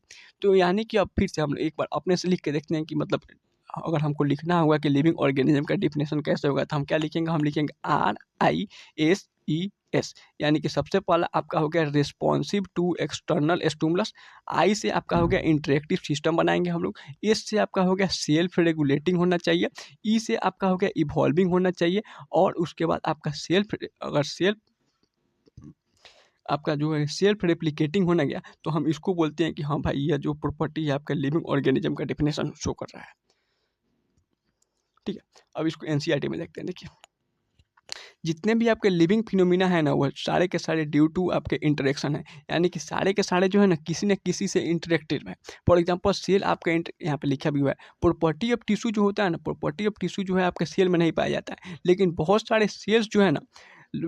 सारे सेल्स आपस में कॉन्स्टिट्यूट होकर के हमारे बॉडी के टिश्यू बना रहे हैं और दोनों की प्रॉपर्टी में बहुत ज़मीन आसमान का अंतर होता है। जैसे ही हमने बताया टिश्यू हमारे बॉडी में प्रोटेक्शन का काम कर रहा है, हमारे बॉडी में बेसिक फ्रेमवर्क दे रहा है, और वहीं सेल जो है बेसिक फंक्शन परफॉर्म कर रहा था, रिस्पिरेशन में काम आ रहा था, न्यूट्रिशन दे रहा था, समझ रहे हैं, डाइजेशन में काम आ रहा था। सिमिलरली वैसे ही अगर हम प्रॉपर्टी देखें ना सेलुलर ऑर्गेनिल्स की, यानी कि सेल के अंदर जो आपका माइटोकॉन्ड्रिया हो गया, क्लोरोप्लास्ट हो गया, not present in molecular constituent, मतलब मान लीजिए कि हमारा बॉडी एटम से बना है जैसे ऑक्सीजन में, तो ऑक्सीजन में आपका माइटोकॉन्ड्रिया क्लोरोप्लास्ट वाला काम नहीं ना करता। ऑक्सीजन आपका एनर्जी तो नहीं बनाएगा ना, समझ रहे हैं। तो ये सारे के सारे जितने भी चीज़ें हैं ना, ये सारे के सारे हमारे बॉडी में जो है इंट्रैक्शन का रिजल्ट है, और यहीं आगे चल के जो है इमरजेंट प्रॉपर्टी शो करेगा, यानी कि कुछ नए नए हमारे बॉडी में जो है इमर्जिंग प्रॉपर्टी बना देते हैं। ओके, उसके बाद लिविंग थिंग्स का देखिए यहाँ पे लिविंग थिंग्स का एग्जांपल क्या क्या था, मतलब लिविंग थिंग्स का डिफिनेशन क्या था। तो लिविंग थिंग्स ऐसे आपके जो है ना ऑर्गेनिज्म थे। लिविंग ऑर्गेनिज्म एक ऐसा ऑर्गेनिज्म होता है जो कि आपका सेल्फ रेप्लिकेटिंग होता है, इवॉल्विंग होता है, सेल्फ रेगुलेटिंग होता है, इंटरेक्टिव सिस्टम बनाता है और कैपेबल होती है रिस्पॉन्ड टू द एक्सटर्नल आपके स्टिमुलस के लिए। देखिए यहाँ पे हो गया आर, ठीक है, आर के बाद ISES, ओके, यानी कि राइजेस से आपका जो हो गया लिविंग थिंग्स का डेफिनेशन आपको याद हो जाना चाहिए। और ये सबसे पहला जो मैंने आपको मतलब जो इससे पहले वाले यानी कि कल जो मैंने आपको जो लेक्चर दिया था ना, मतलब जो वीडियो दिया था, उसमें मैंने आपको बताया था जो पहला पेज था ना, उसी में आपको ये टॉपिक मैंने बता दिया था कि जितने भी आपके लिविंग ऑर्गेनिज्म है ना प्रेजेंट में, यानी कि अभी जो है या फिर पास्ट में पहले जो थे या फिर फ्यूचर में जो जो भी होंगे ना, ये सारे के सारे जो है ना कॉमन जेनेटिक मटेरियल आपके जो है सो शेयर करते हैं। कॉमन जेनेटिक मटेरियल बोले तो इनके अंदर न्यूक्लिक एसिड जो होता है ना जेनेटिक मटेरियल होता है। और न्यूक्लिक एसिड आपके दो प्रकार के होते हैं, एक आपका डीएनए यानी कि डीऑक्सी राइबोज न्यूक्लिक एसिड, और एक आपका हो गया आरएनए यानी कि राइबोज न्यूक्लिक एसिड। ठीक है, डीएनए आपका सबसे ज़्यादा मतलब मोस्ट आपके लिविंग ऑर्गेनिज्म में डीएनए जेनेटिक मटेरियल होता है, और बहुत कम यानी कि फ्यू वायरसेस में जो है ना आपके जो है आरएनए जेनेटिक मटेरियल होता है। लेकिन ये जो आपका जेनेटिक मटेरियल होता है ना, ये कुछ डिग्री तक वैरी करता है। फॉर एग्जाम्पल हम लोग जैसे कि होमोसेपियन होने गए, तो मतलब मनुष्य में जो होता है ना हमारे 0.01% जो होता है ना हमारे मतलब डीएनए में, मतलब माता पिता के डीएनए से हमारा जो डीएनए होता है ना, चाहे किसी भी ऑर्गेनिज्म का मतलब डीएनए होता है ना ह्यूमन का, किसी भी ह्यूमन का दूसरे ह्यूमन से केवल 0.01% ही आपका जो है ना जेनेटिक मटेरियल में वेरिएशन होता है। और इतना ही से हम लोग देख सकते हैं ना कि इतना ही से जितने भी मतलब ह्यूमन हम लोग देखते हैं ना, सबका मतलब फेस शेप अलग अलग होता है। चलिए, तो अभी तक हमने जितने भी चीज़ें पढ़े हैं ना, उसको क्विक समरी के तौर पे ना 5 मिनट में सारे के सारे चीज़ को हम लोग रिवाइज कर लेते हैं, ठीक है। यह जो मतलब यहाँ पे जो लिखा हुआ है ना समरी वाला पॉइंट, इसको आपको अपने नोट्स में लिखना है, समझ रहे हैं ना। इससे पहले कोई भी चीज़ थी ना, आप नोट्स में लिखते हैं ना लिखते, कोई फर्क नहीं पड़ता था, लेकिन इसको आपको लिखना है। इसमें आपका एनसीईआरटी का जो है ना हर एक लाइन क्लियर हो जाएगा। ओके, और उसके बाद जो है यहाँ पे आप बहुत अच्छे से सुनिएगा, और उसके बाद आपको प्रैक्टिस करने के लिए यहाँ पे ये भी लाइन मिला हुआ है, इसको हमको भर के देखना है कि हमें मतलब कितना रिकॉल हो रहा है। ओके, तो चलिए, सबसे पहले हमने देखा था लिविंग वर्ल्ड के बारे में। सबसे पहला ही लाइन था, मतलब आपका सबसे ऊपर वाला जो लाइन है पैराग्राफ है, उसमें लिखा था कि जो हमारे लिविंग वर्ल्ड है ना, उसमें ह्यूज डाइवर्सिटी देखने को मिलती है। यानी कि टिल डेट अब तक जो है हमने 1.7 टू 1.8 मिलियन स्पीसीज, यानी कि 17 से 18 लाख स्पीसीज को जो है आइडेंटिफाई कर लिया है धरती पे। जिसमें से जो है ना कुछ ऐसे भी ऑर्गेनिज्म, मतलब धरती पे ऐसे भी लिविंग ऑर्गेनिज्म जो थे ना, जो आपके एक्सट्रीम हैबिटेट यानी कि बहुत ज़्यादा मतलब एक्सट्रीम हार्श हैबिटेट में पाए जा रहे थे। फॉर एग्जाम्पल लिविंग ऑर्गेनिज्म जो थे ना आपके जो है ओशन में भी, यानी कि डीप ओशन में भी पाए जा रहे थे। उसके बाद डिजर्ट में ही पाए जा रहे थे। पोलर रीजन यानी कि जहाँ कोई पेड़ पौधे नहीं होते, केवल ठंड बर्फ गिर रही है, वहाँ पे भी हमें लिविंग ऑर्गेनिज्म देखने को मिल रहा था। यानी कि अगर जब इतने ज़्यादा डाइवर्सिटी ऑफ फॉर्म होंगी अगर हमारे लिविंग वर्ल्ड में, तो यहाँ पे जाहिर सी बात है कि इकोलॉजिकल कॉन्फ्लिक्ट और कोऑपरेशन भी दिखाई देगा। समझ रहे हैं ना। तो यहाँ पे जो है ना कॉन्फ्लिक्ट और कोऑपरेशन जो होंगे ना, अलग अलग लेवल पे अलग अलग तरीके के दिखाई देंगे। अगर पॉपुलेशन लेवल की बात कर रहे थे, यानी कि पॉपुलेशन लेवल क्या था, तो एक एरिया में जो है ना, गिवन एरिया में आपके जो है ना सेम सेम अगर मतलब एक ही प्रकार के जो है अगर आपके जो है ना स्पीसीज रह रहे हैं ना, तो उसको हम लोग पॉपुलेशन बोल रहे थे। फॉर एग्जाम्पल पर्टिकुलर एरिया में मतलब यहाँ पे डियर का पॉपुलेशन कितना है, या फिर एक सिटी में जो है ह्यूमन का पॉपुलेशन कितना होता है, समझ रहे हैं ना। इसको पॉपुलेशन बोलते हैं, यानी कि एक ही स्पीसीज के बहुत सारे मतलब इंडिविजुअल एक ग्रुप बना के एक सिटी में रह रहा है ना, एक जगह पे रह रहे हैं, तो उसको लोग पॉपुलेशन बोल रहे थे। बहुत पीछे आपको बहुत डिटेल में बताया था हमने। तो यहाँ पे जो है ना, यहाँ पे आपका कॉन्फ्लिक्ट और कोऑपरेशन किसके लिए होता है, तो फूड के लिए होता है, स्पेस के लिए होता है, और आपके जो है मेट के लिए होता है, यानी कि फैमिली के लिए। उसके बाद कम्युनिटी लेवल की बात थी ना, तो यहाँ पे बहुत डिफरेंट टाइप्स के आपके जो स्पीसीज थे ना, डिफरेंट टाइप्स के स्पीसीज जो है एक पर्टिकुलर इलाके में रह रहे थे। जैसे कि एग्जांपल में हमने जंगल लिया था, जंगल में हमारे लायन भी प्रेजेंट थे, प्लस आपके टाइगर भी थे, छोटे मोटे इंसेक्ट भी थे आपके, उसके बाद डियर भी थी, वाइल्ड एनिमल्स, बहुत सारे वाइल्ड एनिमल्स थे, पेड़ पौधे थे। तो इसको हम लोग आपको जो है कम्युनिटी बोल रहे थे। तो यहाँ पे जो है ना हमें प्रीडेशन देखने को मिलता है, साथ साथ में प्रीडेशन के अलावा और क्या देखने को, यहाँ पे कॉम्पिटिशन देखने को मिलता है। और ये सारी जो चीज़ें होती हैं ना, यह हमारे इकोलॉजिकल बैलेंस के लिए बहुत ज़रूरी होती है। मॉलिक्यूलर लेवल पे हमने देखा था कैसे माइटोकॉन्ड्रिया जो है एनर्जी बना रहा है, और क्लोरोप्लास्ट इसे फूड ला करके दे रहा है, यानी कि यहाँ पे कैसे कोऑपरेट कर रहे हैं। और कॉन्फ्लिक्ट के लिए हमने अलील वाला एग्जांपल लिया था कि कैसे हमारे बॉडी में जो है केवल डोमिनेंट आपके जो ट्रेट्स होते हैं ना, वही हमारे बॉडी में एक्सप्रेस करते हैं। उसके बाद हमने कैरेक्टरिस्टिक फीचर और डिफाइनिंग फीचर के बारे में पढ़ा था। तो कैरेक्टरिस्टिक फीचर हम किसे बोल रहे थे, तो लिविंग थिंग में जितने भी उसके फीचर है ना, all features of living thing को हम लोग कैरेक्टरिस्टिक फीचर बोल रहे थे। यानी कि वो राइटिंग कर रहा है, मतलब लिख रहा है, पढ़ रहा है, कूद रहा है, लोगों से बात कर रहा है, खाना खा रहा है, ग्रोथ हो रहा है, रिप्रोडक्शन हो रहा है, सारे के सारे आपके जो है कैरेक्टरिस्टिक फीचर थे। और डिफाइनिंग फीचर हम उसे बोल रहे थे ना कि 100% लिविंग ऑर्गेनिज्म में जो है ना वो आपका फीचर प्रेजेंट होना चाहिए था। और 100% लिविंग और नॉन लिविंग ऑर्गेनिज्म में जो है ना, यह आपका जो मतलब जो फीचर होगा ना वो एब्सेंट होना चाहिए था, तो उसे हम लोग डिफाइनिंग फीचर बोल रहे थे। डिफाइनिंग फीचर हमने कितने प्रकार के पढ़े थे? 3। एक हमने पढ़ा था मेटाबॉलिज्म, उसके बाद हमने पढ़ा था कॉन्शियसनेस, और उसके बाद सेलुलर ऑर्गेनाइजेशन पढ़ा था, और साथ साथ में इंटरनल ग्रोथ को भी जो है हम लोगों ने डिफाइनिंग फीचर के तौर पर देखा था। ठीक है, उसके बाद आइए यहाँ पे हम लोग देख लेते हैं कि इसमें कौन कौन सा, देखिए हमने क्या क्या आज पढ़ा था। आज हमने ग्रोथ पढ़ा है, इंटरनल ग्रोथ पढ़ा है, रिप्रोडक्शन पढ़ा है, सेलुलर ऑर्गेनाइजेशन पढ़ा है, मेटाबॉलिज्म पढ़ा है, कॉन्शियसनेस पढ़ा है, सेल्फ कॉन्शियसनेस पढ़ा है। तो अगर हम ग्रोथ की बात करें तो मतलब देखिए ये जितने भी फीचर हैं ना सारे के सारे आपके लिविंग ऑर्गेनिज्म में ऑकर होते हैं, यानी कि सारे के सारे आपके कैरेक्टरिस्टिक फीचर तो है ही हैं, यानी कि सभी के सभी कैरेक्टरिस्टिक फीचर हैं। लेकिन इसमें डिफाइनिंग फीचर कौन कौन सा है उसको देखना है। तो ग्रोथ जो था ना, या मतलब दुनिया के हर एक लिविंग ऑर्गेनिज्म में ग्रोथ तो हो रहा था, लेकिन साथ साथ में नॉन लिविंग थिंग्स में भी आपको ग्रोथ देखने को मिल रहा था, यानी कि आपका डिफाइनिंग फीचर नहीं था। ओके, उसके बाद इंटीग्रल ग्रोथ या फिर इंटरनल ग्रोथ, सॉरी यहाँ पे इंटीग्रल मतलब अंदरूनी होता है, इंटीग्रल मतलब ये अंदरूनी होता है, यानी कि अगर इंटीग्रल ग्रोथ है ना, या फिर अगर मतलब इंटीग्रल ग्रोथ है तो आपका ये कैरेक्टरिस्टिक फीचर के साथ साथ डिफाइनिंग फीचर भी होता है, क्योंकि आपका जितने भी लिविंग ऑर्गेनिज्म है ना सारे के सारे अंदरूनी यानी कि इनसाइड अंदर की तरफ से मतलब ग्रो करते हैं। लेकिन जो आपके नॉन लिविंग थिंग्स होते हैं ना, या आपके जो है आउटसाइड यानी कि जो है बाहर सरफेस मतलब इसके सरफेस के ऊपर किसी चीज़ के एक्यूमुलेशन से ग्रो कर रहे थे, इसलिए आपका इंटीग्रल ग्रोथ जो था सो डिफाइनिंग फीचर होता है। लेकिन ग्रोथ जो होता है आपका जो है केवल कैरेक्टरिस्टिक फीचर होता है। रिप्रोडक्शन की बात हम लोग कर रहे थे तो यह आपका जो था कैरेक्टरिस्टिक फीचर था, लेकिन डिफाइनिंग फीचर नहीं था, क्योंकि दुनिया के मतलब कोई ऐसा नॉन लिविंग थिंग्स नहीं ना था जो कि रिप्रोड्यूस कर रहा था। लेकिन साथ साथ में आपके 100% लिविंग थिंग भी तो रिप्रोड्यूस नहीं कर रहे थे ना। फॉर एग्जांपल जैसे आपका म्यूल था, हिनी था, स्टेराइल वर्कल भी था, उसके बाद ह्यूमन अनफर्टाइल ह्यूमन थे, वे लोग भी रिप्रोड्यूस नहीं कर रहे थे, यानी कि ये डिफाइनिंग फीचर नहीं था। उसके बाद सेलुलर ऑर्गेनाइजेशन के बारे में हमने पढ़ा था। तो जितने भी हमारे धरती पे लिविंग ऑर्गेनिज्म होते हैं ना, उन सभी का बॉडी सेल से मिलकर के बना होता है। लेकिन कोई भी नॉन लिविंग थिंग जो होता है ना, उसका बॉडी यानी कि सेल से नहीं मिलकर के बना होता है, तो यह भी आपका डिफाइनिंग फीचर होता है। मेटाबॉलिज्म क्या था? तो लिविंग ऑर्गेनिज्म में जो भी मतलब आपके जो लिविंग ऑर्गेनिज्म में जो भी आपके लिविंग रिएक्शंस हो रहे थे ना, उसको हम लोग मेटाबॉलिज्म बोल रहे थे। तो मेटाबॉलिज्म भी आपका जो है डिफाइनिंग फीचर होता है। उसके बाद हमने कॉन्शियसनेस के बारे में पढ़ा था। तो कॉन्शियसनेस जो था ना, आपका जो कैरेक्टरिस्टिक फीचर था, साथ साथ में डिफाइनिंग फीचर भी था। कॉन्शियसनेस डिफाइनिंग फीचर क्यों था? क्योंकि दुनिया के हर एक मतलब दुनिया के जितने भी लिविंग ऑर्गेनिज्म आपके हैं ना, सारे के सारे कॉन्शियस होते हैं। और कॉन्शियस में दो चीज़ें थी, एक थी आपकी जो रिस्पॉन्स थी और दूसरा था सेंस। ठीक है, उसके बाद सेल्फ कॉन्शियस हमने पढ़ा था। तो सेल्फ कॉन्शियसनेस जो था ना, जो आपका कैरेक्टरिस्टिक फीचर था, लेकिन डिफाइनिंग फीचर नहीं था, क्योंकि सेल्फ कॉन्शियस जो थे ना, केवल ह्यूमन ही आपके जो है सेल्फ कॉन्शियस थे दुनिया में। बाकी कोई भी ऐसा ऑर्गेनिज्म नहीं है जो कि आपका सेल्फ कॉन्शियस था, इसलिए ये आपका जो है डिफाइनिंग फीचर नहीं था।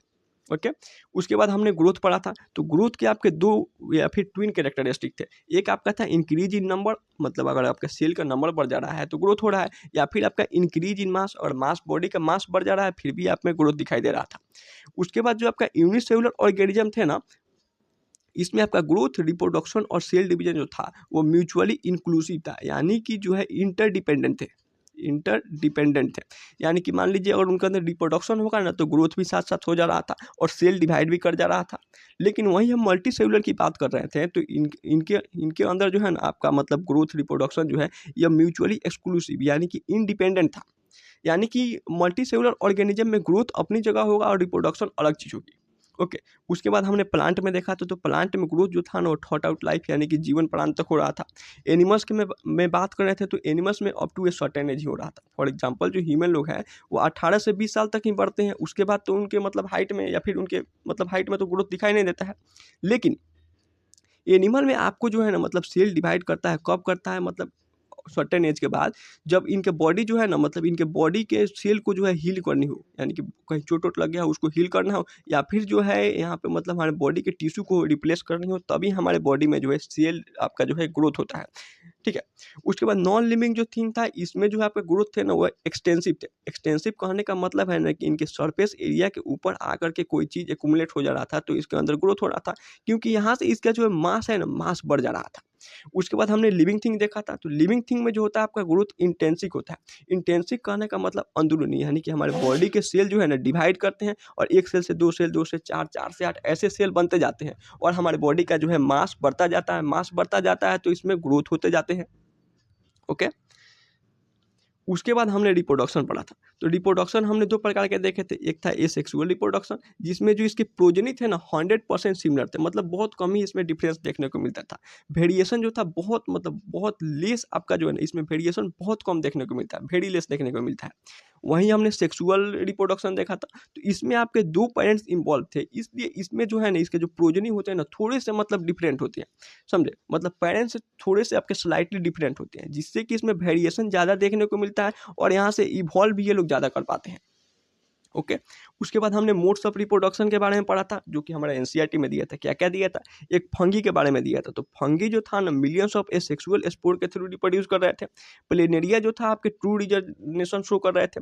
फंगी हो गया, फिलामेंटस एल्गस एल्गी हो गया, और उसके बाद आपका प्रोटोनेमा ऑफ मोसेस हो गए, ये आपके फ्रेगमेंटेशन से, यानी कि ये जो इनके सेप्टा जहाँ था ना, सेप्टा से ये छोटे छोटे पीसेस में टूट जा रहे थे। टूटने के बाद ये जो इसका एक सेप्टा है ना, ये अगले मतलब ये सेप्टा जो है अगले फंगी या फिर उसके मतलब ऑफ स्प्रिंग को जन्म दे रहा था। उसके बाद हमने देखा कि जो हमारे स्ट्राइल वर्कर भी होते हैं, म्यूल होते हैं, हिन्नी होती है, सॉरी हिन्नी के HINNY होता है स्पेलिंग, हिन्नी हो गया। उसके बाद इनफर्टाइल आपके ह्यूमन हो गए ना, ये रिप्रोड्यूस नहीं कर रहे थे, तो इसलिए जो आपका रिप्रोडक्शन जो था सो आपका केवल कैरेक्टरिस्टिक फीचर था, डिफाइनिंग फीचर नहीं था। उसके बाद हमने मेटाबॉलिज्म के बारे में पढ़ा था, ठीक है। तो मेटाबॉलिज्म जो था ना हमारे मतलब किसी भी लिविंग ऑर्गेनिज्म के बॉडी में ना जो भी आपके sum total of all the chemical reaction inside our body is known as metabolism, यानी कि किसी भी लिविंग ऑर्गेनिज्म के बॉडी में जो भी आपके रिएक्शन हो रहे थे ना उसी को हम लोग मेटाबॉलिज्म बोल रहे थे। ये आपके 2 प्रकार के थे, कौन कौन सा? एक आपका था कैटाबॉलिज्म और एक आपका था एनाबॉलिज्म। कैटाबॉलिज्म यानी कि काटने का साउंड आ रहा है, यानी कि जो है हम किसी चीज़ को तोड़ दे रहे हैं, यानी कि ब्रेक डाउन कर दे रहे हैं। अब हम किसी चीज़ को तोड़ेंगे ना तो यहाँ से एनर्जी रिलीज होती है, यानी कि यह एक्सोथर्मिक आपका रिएक्शन था। और एक आपका एनाबॉलिज्म रिएक्शन था। एना यानी कि यहाँ पे कोई चीज़ सिंथेसाइज हो रहा है, यानी कि छोटे छोटे चीज़ों को मिला करके हम कोई बड़ा चीज़ बना रहे थे, यानी कि जैसे छोटे छोटे आपके अमीनो एसिड मिल करके जो है ना एक बड़ा सा प्रोटीन बना दे रहे थे, ठीक है। तो इसको हम लोग बोल रहे थे एनाबॉलिक रिएक्शन, और यह आपका जो है ना इसमें एनर्जी देनी पड़ती है, यानी कि यह आपका इंडोथर्मिक रिएक्शन था। उसके बाद हमने इन विट्रो आपका जो है रिएक्शन के बारे में पढ़ा था। इन विट्रो रिएक्शन क्या क्या होता था? तो इन विट्रो रिएक्शन ऐसा रिएक्शन होता था ना कि हम लोग आउटसाइड द बॉडी मतलब अपने बॉडी के बाहर जो है ना कोई लिविंग रिएक्शन करा रहे थे, ठीक है, लैब में, उसको हम लोग इन विट्रो रिएक्शन बोल रहे थे। और ये जो इन विट्रो रिएक्शन था ना ये लिविंग रिएक्शन था, लेकिन नॉन लिविंग थिंग्स है यार, मतलब इसको ना ही हम लिविंग थिंग बोल सकते हैं ना ही नॉन लिविंग थिंग्स बोल सकते हैं। अब जो है हम लोग जानेंगे कॉन्शियसनेस के बारे में। देखिए, तो धरती पे जितने भी आपके मतलब कोई भी ऑर्गेनिज्म है ना, अगर वो लिविंग होगा ना तो वो कॉन्शियसनेस वाली प्रॉपर्टी अवश्य से आपका जो है शो करेगा। यानी कि जो आपका कॉन्शियसनेस होता है ना, यह हर एक लिविंग ऑर्गेनिज्म का जो है ना मोस्ट ऑब्वियस और टेक्निकली आपका जो है ना कॉम्प्लिकेटेड फीचर होता है, समझे। आपका जो कॉन्शियसनेस था इसमें 2 चीज़ें इंवॉल्व थी, एक आपका था सेंस और दूसरा रेस्पॉन्स। सेंस हम लोग जो है ना सेंस ऑर्गेन के थ्रू कर रहे थे। सेंस ऑर्गेन्स हमारे में 5 थे, कौन कौन सा? स्किन से हम लोग जो है टच यानी कि मतलब फील करते हैं किसी भी अपने आसपास के वातावरण को। उसके बाद हमारा ईयर था, ईयर से यानी कान से हम लोग सुनते हैं। फिर हमारा आई था, आई से हम लोग आसपास के वातावरण को देखते हैं। आई के बाद हमारे पास था टंग, टंग से हम लोग जो है अपने आसपास के मतलब आसपास नहीं मतलब टंग से जो है ना हम लोग चीज़ों के टेस्ट लेते हैं। उसके बाद नोज था, नोज यानी कि नाक, नाक से हम लोग अपने आसपास के इन्वायरमेंट को जो है सूंघते हैं, महसूस करते हैं। ओके। उसके बाद हमने फोटो पीरियड के बारे में पढ़ा था, जो कि फोटो पीरियड जो था ना आपके प्लांट और एनिमल में जो है ना सीजनल ब्रीडिंग को जो है यानी कि उनके सीजनल ब्रीडिंग यानी कि आपके जो है रिप्रोडक्शन को इफेक्ट कर रहा था। तो कैसे? तो देखिए, फोटो का मतलब होता है आपका लाइट, और पीरियड यानी कि जो आपका समय मतलब जो लाइट का है ना, सनलाइट का जो समय धरती पे है ना वो वेरी करता है सीजन टू सीजन।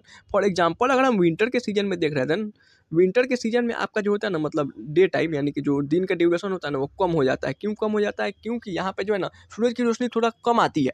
और वहीं अगर हम समर की बात करें तो समर में आपका डे टाइम बढ़ जाता है, यानी कि सनलाइट जो है ना सुबह मतलब मान लीजिए 5:30 में हमारे यहाँ मतलब 5:30 में गर्मी के दिनों में जो है ना बहुत बढ़िया उजाला हो जाता है, और शाम के 7 बजे तक हमको जो है रोशनी दिखाई देती है। लेकिन वहीं विंटर के समय में क्या होता है ना कि 9 बजे तक हमें मतलब कुहासा दिखाई देता है, यानी कि अंधेरा रहता है, और फिर शाम 5 बजे से ही अंधेरा स्टार्ट हो जाता है। यानी कि अगर आपका फोटो पीरियड ज़्यादा है ना तो यानी कि समर का सीजन मतलब समर सीजन आ गया, और समर में ब्रीडिंग करने वाले प्लांट और एनिमल बाहर आ जाएंगे।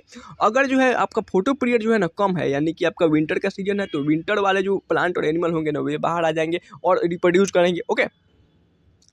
उसके बाद हमने सेल्फ कॉन्शियसनेस को देखा था, यानी कि ह्यूमन, धरती पे ह्यूमन ही इकलौता ऐसा ऑर्गेनिज्म था ना जो कि आपका सेल्फ कॉन्शियस था। सेल्फ कॉन्शियस बोले तो मतलब अपने लिए कॉन्शियस था, मैं कैसा दिख रहा हूँ, मेरे बाल कैसे लग रहे हैं, लोग मेरे बारे में क्या सोच रहे हैं, सब सारे की सारे जो चीज़ें थी ना ये आपके जो है ह्यूमन सोचता है, बाकी कोई ऑर्गेनिज्म इस बारे में नहीं सोचता था। ओके, उसके बाद बारी थी आपके कोमा पेशेंट की। तो जो आपका कोमा पेशेंट था ना इसको हम लोग एक अलग नाम देते थे, उसको बोलते थे ब्रेन डेड, क्योंकि इसका ऑर्गन था ना वो भी मशीन के द्वारा ही मतलब जो फंक्शन कर रहा था। ठीक है, और कोमा पेशेंट आपके जो है ना कॉन्शियस भी हो सकते हैं। ठीक है, उसके बाद आपके जितने भी ये लिविंग फिनोमिना है ना, यानी कि सेल से ऑर्गन बना होगा, ऑर्गन से ऑर्गन सिस्टम, ये सब आपके इंटरेक्ट छोटे छोटे चीज़ों का इंटरेक्ट हो करके और एक जो है ना हमें इमर्जिंग प्रॉपर्टी दे देते हैं।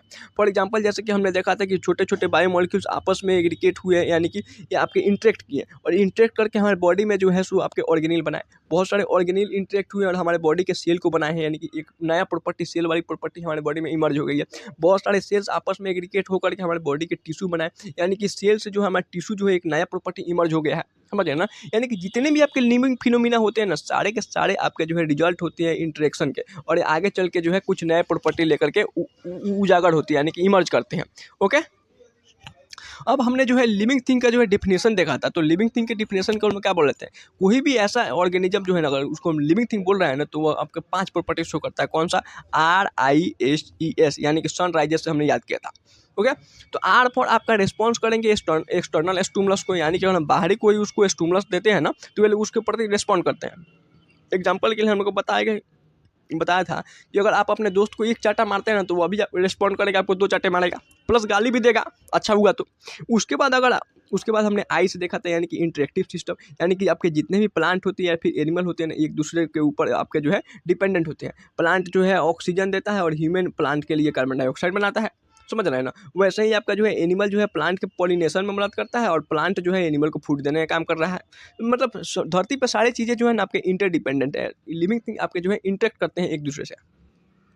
उसके बाद सेल्फ रेगुलेटिंग होते थे, मतलब सेल्फ रेगुलेटिंग होते थे, जैसे कि हमारे बॉडी में ही देख लीजिए सेल जो है अपना काम अपने आप कर ले रहा है, उसको हमें ऑर्डर नहीं देना पड़ रहा है। हार्ट जो है हमारे ब्लड में मतलब हार्ट जो है हमारे ब्लड को ऑटोमेटिक पंप कर रहा है। ठीक है, तो ये सब चीज़ें जो है सेल्फ रेगुलेटिंग होती है आपके लिविंग ऑर्गेनिज्म में। उसके बाद ई फॉर आपके इवॉल्विंग होती हैं। फॉर एग्जाम्पल पहले हम लोग जो है आदि मानव थे, बढ़ते बढ़ते बढ़ते बढ़ते आज हम लोग ह्यूमन की तरफ पहुँच गए हैं। समझ रहे हैं ना, पहले नोकिया वाला टुनटुन वाला फ़ोन था, आज हम लोगों के पास मतलब 5G फ़ोन आ चुका है। आज से मतलब 5 साल बाद और इवॉल्व हो जाएगा तो हमारे पास 10G फ़ोन होगा। समझ रहे हैं ना, उसके बाद एज से बात करें तो एज से आपका सेल्फ रेप्लिकेटिंग था, यानी कि आपका जो था डीएनए जो है ना, डीएनए से आपका आरएनए बन रहा है हमारे बॉडी में। ठीक है, और आरएनए से प्रोटीन बन रहा है, तो ये सारी की सारी प्रक्रिया ऑटोमेटिक हो रही है, ना कि हम इसे कराते हैं। यानी कि हम ऐसे नहीं ना बोलते हैं डीएनए भाई आज आरएनए बनाओ, आज यार मन नहीं है यार आरएनए भाई आज आप आराम कर लो, ऐसा तो नहीं होता है। सारे के सारे फंक्शन जो है सो आपके लिविंग थिंग ऑटोमेटिक कर रहे हैं। यानी कि लिविंग थिंग हम किसको बोलेंगे, तो वो जो है राइजेज वाली ये 5 प्रॉपर्टी शो करे तो उसको हम लोग लिविंग थिंग की डेफिनेशन बोलते हैं। ओके, तो अब आप देखिएगा एनसीईआरटी का अभी मतलब अब आप एनसीईआरटी अपने से एक बार पढ़ लीजिए। ठीक है, और ये जितना भी चीज़ें मैंने यहाँ पे लिखाया मतलब यहाँ पे लिखा हुआ है इसको अपने नोट्स में लिख लीजिए। ठीक है, बहुत प्यार से। अगर आपको कोई इसमें मतलब कुछ पॉइंट यहाँ पे अगर आपको लगेगा ना कुछ पॉइंट छूटा हुआ है, मतलब ये मोड्स ऑफ रिप्रोडक्शन में बाइनरी फ्यूजन वाला एक पॉइंट छूट गया है, जहाँ पे मतलब आपका बाइनरी फ्यूजन अमीबा के द्वारा शो किया जाता है, और एक और छूट गया है बॉर्डिंग जो कि आपके ईस्ट और हाइड्रा शो करते हैं। तो ये दोनों पॉइंट जो है आप मतलब इसमें ऐड कर सकते हो, कोई दिक्कत की बात नहीं होगी। ओके, बाकी सारी की सारी चीज़ें मैंने इसमें लिख दिया। अब आप आराम से अपना एनसीईआरटी पढ़िए। ठीक है, और एनसीईआरटी पढ़ने के बाद ये सब जितने भी चीज़ें ना, मतलब अभी नहीं, अभी आपको पीवाईक्यू करा देते हैं, उसके बाद इसको पढ़ लीजिएगा। और एनसीईआरटी की पढ़ने के बाद ना इसको एक अलग कॉपी में जो है बहुत अच्छे से लिखिएगा, जिससे कि दो पेजेज में हमारे ख्याल से आपके सारे के सारे पॉइंट आ जाएंगे बहुत अच्छे से। ओके, अब जो है हम लोगों ने अभी तक जितना पढ़ा ना उसको हम लोग अपने से देखते हैं। मतलब देखिए आप एक रफ पेपर लीजिए और उस पर लिखिएगा, मतलब जो खाली स्थान है ना इसमें भर भर के देखिए, और अपने से ऐसा नहीं कि पूरा लिखना है, केवल इसमें एक खाली स्थान आपको भर के देखना है कि आपको कितनी चीज़ें रिकॉल हो रही है। ठीक है ना, जिससे कि आपको ज़्यादा मतलब लगेगा कि हाँ हमने पढ़ा है तो कितना मैंने रिकॉल किया नहीं किया। ओके, तो चलिए हम लोग फिर अपना मतलब भर के देखते हैं। लिविंग वर्ल्ड आपका बहुत डाइवर्स था। कैसे डाइवर्स था? तो 1.7 टू 1.8 मिलियन स्पीसीज यहाँ पे प्रेजेंट थे। जितने भी आपके स्पीसीज थे ना, मतलब इसमें से बहुत स्पीसीज आपके एक्सट्रीम हार्श हैबिटेट में पाए जा रहे थे। कैसे कैसे माइंड में रिकॉल कीजिएगा। उसके बाद आपके इकोलॉजिकल कॉन्फ्लिक्ट और कोऑपरेशन दिखाई दे रहे थे, क्योंकि यहाँ पे डाइवर्सिटी है बहुत ज़्यादा। किस किस लेवल पे आपको दिखाई दे रहे थे? एक आपका पॉपुलेशन लेवल पर था। पॉपुलेशन किसे बोलते हैं याद कीजिए। उसके बाद कम्युनिटी की बात करना है, कम्युनिटी लेवल पे था। कम्युनिटी लेवल पे क्या क्या था? तो आपका प्रीडिशन था यहाँ पे, आपका जो है उसके बाद एक और क्या था, एक आपका प्रीडिशन हो जा रहा था, कंपटीशन बढ़ जा रहा था। यहाँ पे आपको जो है कोऑपरेशन की, इसको स्लॉथ पीरियड और एलगी का मैंने बताया था, कोऑपरेशन वाली बातें। उसके बाद मॉलिक्यूलर लेवल पे, सेल के लेवल पे आपका कैसे कॉन्फ्लिक्ट और कोऑपरेशन हो रहा है याद कीजिए। कैरेक्टरिस्टिक फीचर क्या था? तो all feature of living organism को हम लोग कैरेक्टरिस्टिक फीचर कर रहे थे। लिख के देखिए आप अपने से, ठीक है ना। हम आपको बहुत अच्छे से बता दिए हैं, आपको बस रिवाइज करना है, रिकॉल आप कर पा रहे हैं कि नहीं। ओके, उसके बाद इसमें क्या क्या आ जाएगा, मतलब हंसना, बोलना, खाना पीना, आपका ग्रोथ, रिप्रोडक्शन, समझ रहे ना। सारे के सारे फीचर्स जो हो गए लिविंग ऑर्गेनिज्म के सारे फीचर आपके कैरेक्टरिस्टिक फीचर हो गया। डिफाइनिंग फीचर क्या था? तो एक ऐसा फीचर था जो आपके 100% लिविंग ऑर्गेनिज्म में प्रेजेंट था और 100% नॉन लिविंग ऑर्गेनिज्म में जो है आपका एब्सेंट था। डिफाइनिंग फीचर मैंने आपको कितने बताए थे? 3 बताए थे। कौन कौन से? एक आपका कॉन्शियसनेस था, उसके बाद आपका सेलुलर ऑर्गेनाइजेशन था, उसके बाद आपका मेटाबॉलिज्म था एनसीईआरटी के अकॉर्डिंग, और एक और हमने देखा था इंटरनल ग्रोथ। इंटरनल ग्रोथ जो था वो आपका डिफाइनिंग फीचर था। ओके, उसके बाद हमें जो है यहाँ पे जो है लिखा हुआ है ना, इसको हम लोग मतलब आप लोग भर के देखिए। यहाँ पे जितने भी हैं सारे के सारे फीचर आपके जो है कैरेक्टरिस्टिक फीचर है, यानी कि कैरेक्टरिस्टिक फीचर तो सारे के सारे होगा। डिफाइनिंग फीचर को देखेंगे तो ग्रोथ आपका डिफाइनिंग फीचर नहीं था, लेकिन इंटरनल ग्रोथ आपका डिफाइनिंग फीचर था। क्यों था? आपको हम 5 बार एक्सप्लेन कर चुके हैं, अपने माइंड में आप अपने आप को समझाइए क्यों था। रिप्रोडक्शन जो था आपका कैरेक्टरिस्टिक फीचर था, लेकिन डिफाइनिंग फीचर नहीं था। क्यों नहीं था?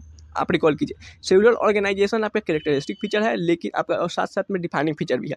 मेटाबॉलिज्म भी आपका डिफाइनिंग फीचर है। कॉन्शियसनेस भी आपका डिफाइनिंग फीचर है, और सेल्फ कॉन्शियसनेस आपका डिफाइनिंग फीचर नहीं है। सेल्फ कॉन्शियसनेस डिफाइनिंग फीचर क्यों नहीं है? आपको अपने माइंड में रिकॉल करना है। ओके, उसके बाद हम लोग आ रहे थे ग्रोथ। ग्रोथ के आपके ट्विन कैरेक्टर थे, हमने पढ़ा था कौन कौन सा कैरेक्टर होता है।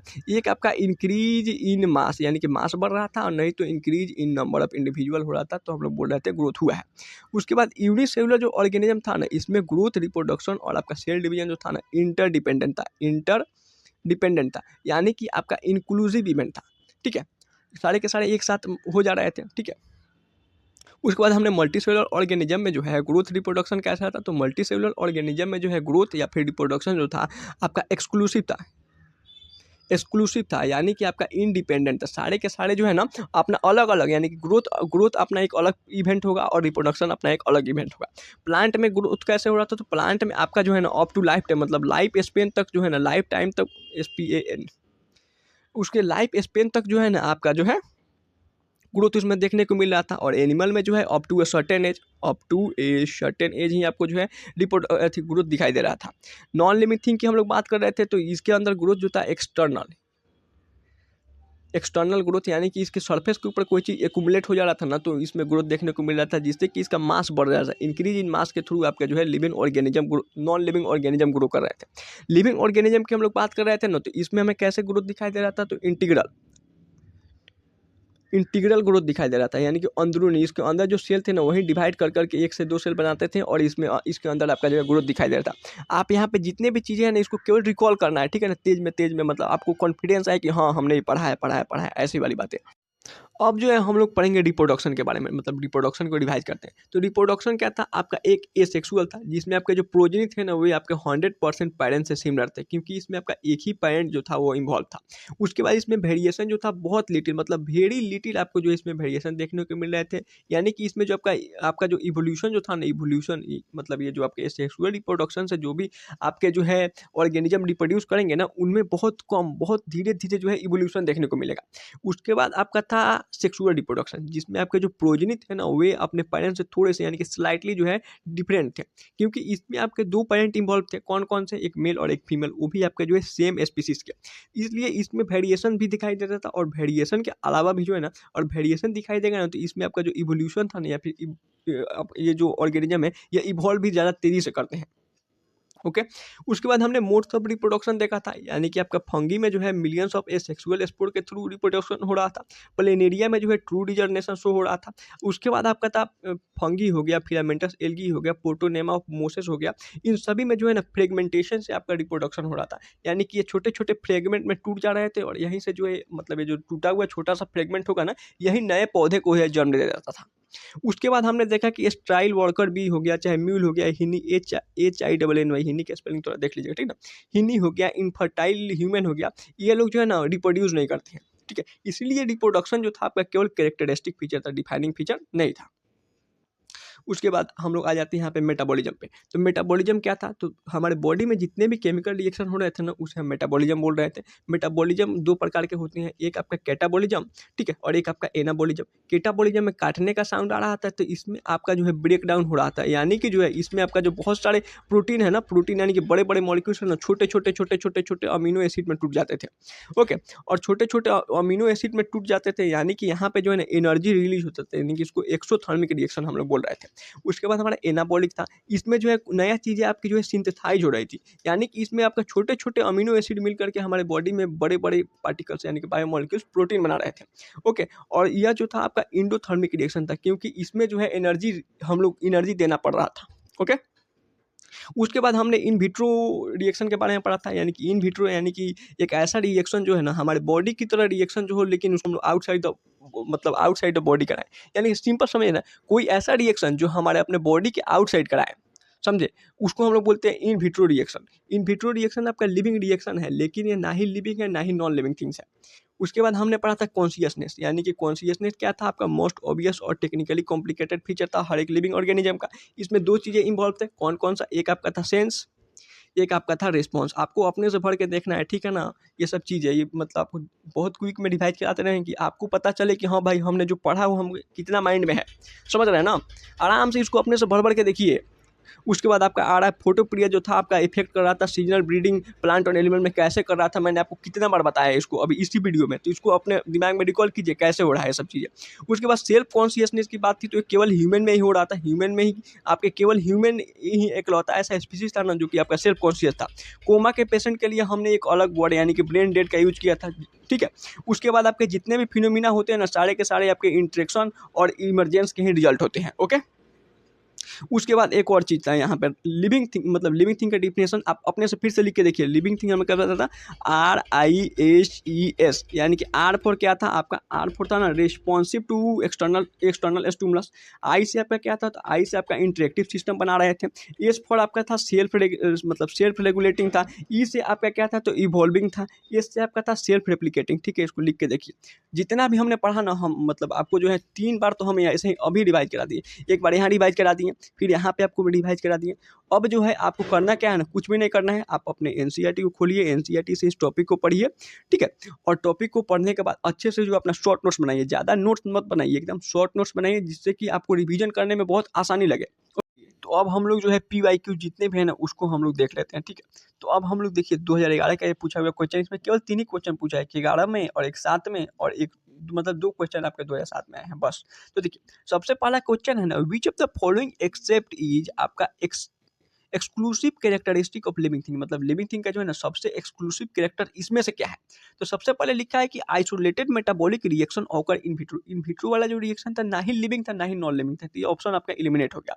Increase in mass from inside only, अगर अंदर से अगर हमारा मतलब जो हमारे अंदर ग्रोथ होता है ना वो अंदर से ही होता है, तो ये तो बात सही है। मतलब इसको लिविंग थिंग क्या पूछ रहा है, नॉन लिविंग पूछता है, तो हम लोग आउटसाइड को सोच सकते थे, यानी कि ये वाला ऑप्शन थोड़ा हद तक हम सही मान सकते हैं। उसके बाद देखते हैं perception of event having in the environmental Indian memory, सबसे सुपर आपका आंसर ऑप्शन नंबर सी होगा। क्यों होगा, क्योंकि हमने देखा था जो आपका कॉन्शियसनेस होता है ना वो आपका मोस्ट ऑब्वियस और टेक्निकली कॉम्प्लिकेटेड आपका जो है कॉम्प्लिकेटेड इवेंट होता है हर एक लिविंग ऑर्गेनिज्म का, यानी कि अगर कोई भी अगर लिविंग थिंग्स है ना तो उसमें सबसे बड़ा उसका बाप फीचर होगा ना कि वो आसपास के चीज़ों को लेकर के कॉन्शियस होगा, समझ रहे हैं ना। यानी कि option number C is your correct answer. आगे ये भी देख लेते हैं, increase in mass by accumulation of material on both surface as well as internal. तो ये तो आपका जो हो गया, इसमें नॉन लिविंग थिंग्स की बातें हो गई। नॉन लिविंग थिंग्स में जो है आपका एक्यूमुलेशन से आपका मतलब ग्रोथ हो रहा था, और लिविंग थिंग में हमेशा इंटरनल ही होता है, तो इसको तो हम लोग लिविंग थिंग या कैरेक्टर मान ही नहीं सकते। ऑप्शन नंबर सी उसका था। इसमें आइए, the living organism can be unexceptionally discriminate from the non living things on the basis of their ability. सीधे बात कहाँ गया, मतलब पहला देखते हैं हम, interaction with the environment and progressive evolution. हो सकता है ये भी कुछ हद तक रिप्रोडक्शन से नहीं, हम लोग मतलब नॉन लिविंग और नॉन लिविंग थिंग्स में जो है ना ऑन एक्सेप्शनल यानी कोई एक्सेप्शन नहीं होना चाहिए। रिप्रोडक्शन में तो एक्सेप्शन होता है, ग्रोथ एंड मूवमेंट में भी एक्सेप्शन होता है। रिस्पॉन्स टू टच यानी कि आसपास के वातावरण को सेंस कर रहे हैं, यानी कि कॉन्शियस है, यानी कि ऑप्शन नंबर डी आपका सबसे ज़्यादा मतलब आपका जो होगा सो सबसे suitable answer option number C होगा। ओके, और कुछ लोग सोच रहे होंगे ना कि यहाँ पे ऑप्शन नंबर ए क्यों नहीं होगा, तो देखिए यहाँ पे प्रोग्रेसिव इवोल्यूशन लिख रहा है, और प्रोग्रेसिव इवोल्यूशन की बात करना तो धरती पे बहुत ऐसे ऑर्गेनिज्म है ना जो आज तक मतलब उसमें इवॉल्व ही नहीं हुआ। अगर आप गूगल पर सर्च करके देखें ना कि कुछ ऐसे भी ऑर्गेनिज्म है ना जिसमें आज तक जो आप मतलब जो शुरू से ही वो वैसा ही है, उसमें इवोल्यूशन दिख ही नहीं रहा है। चाहे इवोल्यूशन चैप्टर पढ़ेंगे ना तो वहाँ पे भी हमें देखने को मिलेगा कि ऐसा नहीं होता है, यानी कि इसके भी कुछ ना कुछ आपके एक्सेप्शन है। लेकिन टच के रिस्पांस के लिए ना हमने देखा था कि आपका जो है प्लांट था, प्लांट भी टच को रिस्पांस दे रहा था। जो भी लिविंग ऑर्गेनिज्म थे या फिर छोटे छोटे बैक्टीरिया होंगे, सारे के सारे जो है टच को रिस्पांस दे रहे थे, यानी कि सारे के सारे कॉन्शियस थे। और कॉन्शियसनेस जहाँ भी दिख गया ना, सीधे उसी को हम मतलब मारेंगे, एकदम टिक करेंगे। अब देखिए उसके बाद तीसरा क्वेश्चन है 2007 का ही, biological organisation started from. Biological जो ऑर्गेनाइजेशन होता है ना वो बायोमोलिक्यूल से स्टार्ट होता है, यानी कि सेलुलर से नहीं, ऑर्गेनिज्म लेवल तो बहुत ज़्यादा हो गया ना, एटॉमिक लेवल से नहीं, सब माइक्रोस्कोपिक मॉलिक्यूलर लेवल यानी कि बायोमोलिक्यूल लेवल से होता है।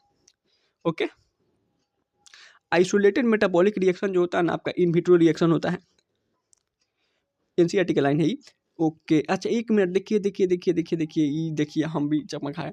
आइसोलेटेड मेटाबॉलिक रिएक्शन आपका इन विट्रो भी होता है और लिविंग रिएक्शन भी था, यानी कि मोर देन वन सही, ऑप्शन नंबर 4 इसका करेक्ट आंसर होगा। Okay, which of the following is not a defining feature of living organism. इसमें से कौन सा ऐसा फीचर है ना जो मतलब लिविंग ऑर्गेनिज्म का आपके डिफाइनिंग फीचर नहीं है। तो मेटाबॉलिज्म आपका डिफाइनिंग फीचर है, तो ये आपका ऑप्शन नहीं होगा, यहाँ पर लिखा है नॉट। ओके, उसके बाद रिप्रोडक्शन जो है आपका डिफाइनिंग फीचर जो है नहीं होता है, यानी कि ये ऑप्शन नंबर 1 और 2 आपका हो गया जो कि डिफाइनिंग फीचर नहीं होता है, यानी कि ग्रोथ और आपका जो है रिप्रोडक्शन, यानी कि ऑप्शन नंबर आपका हो जाएगा 4 इज द करेक्ट आंसर, यानी कि मोर देन वन सही है, यानी कि ग्रोथ भी आपका डिफाइनिंग फीचर नहीं है और रिप्रोडक्शन भी आपका डिफाइनिंग फीचर नहीं है। अब देखिए, reaction which form large complex molecule from simple molecules are included in. देखिए छोटे छोटे चीज़ मिल करके ना इसमें बड़े चीज़ बना रहे हैं, यानी कि यहाँ पे कोई नया चीज़ सिंथेसाइज हो रहा है, तो सिंथेसाइज होता है तो उसको हम लोग बोलते हैं एनाबॉलिज्म। ठीक है, और एनाबॉलिज्म हो सकता है, ठीक है, यहाँ पे लिखा है एक्सोर्गोनिक नहीं, एनाबॉलिज्म में आपका इंडोथर्मिक रिएक्शन होता है, यानी कि इसमें हीट देना पड़ता है, तो ऑप्शन नंबर बी ही इसका करेक्ट होगा। उसके बाद देखिए, hydrolysis of protein to form amino acid is an example. तो अभी मैंने बताया कि जो आपका अमीनो एसिड होते हैं ना छोटे छोटे मॉलिक्यूल्स होते हैं। ठीक है, अब यहाँ पे क्या है ना, प्रोटीन जो है एक बड़ा बायोमॉलिक्यूल है, इसको हमने तोड़ करके छोटे छोटे मतलब मॉलिक्यूल्स में तोड़ दिया ना, तो यहाँ पे जो है हमें ब्रेक डाउन देखने को मिला, ब्रेक डाउन कर रहे हैं, यानी कि काट रहे हैं, यानी कि काटाबॉलिक रिएक्शन हो गया। और किसी चीज़ को हम लोग काटते हैं ना तो ऐसे एनर्जी रिलीज होती है, यानी कि एक्सोर्गोनिक रिएक्शन भी हो गया। तो इसका ऑप्शन नंबर 4 हो जाएगा, more than one correct.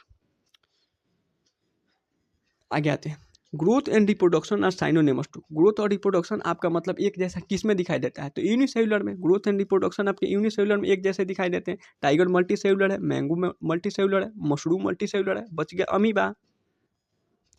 Which of the following organism reproduction never take place. मतलब इसमें कौन सा ऐसा ऑर्गेनिज्म है ना जिसमें आपका रिप्रोडक्शन कभी नहीं होता है।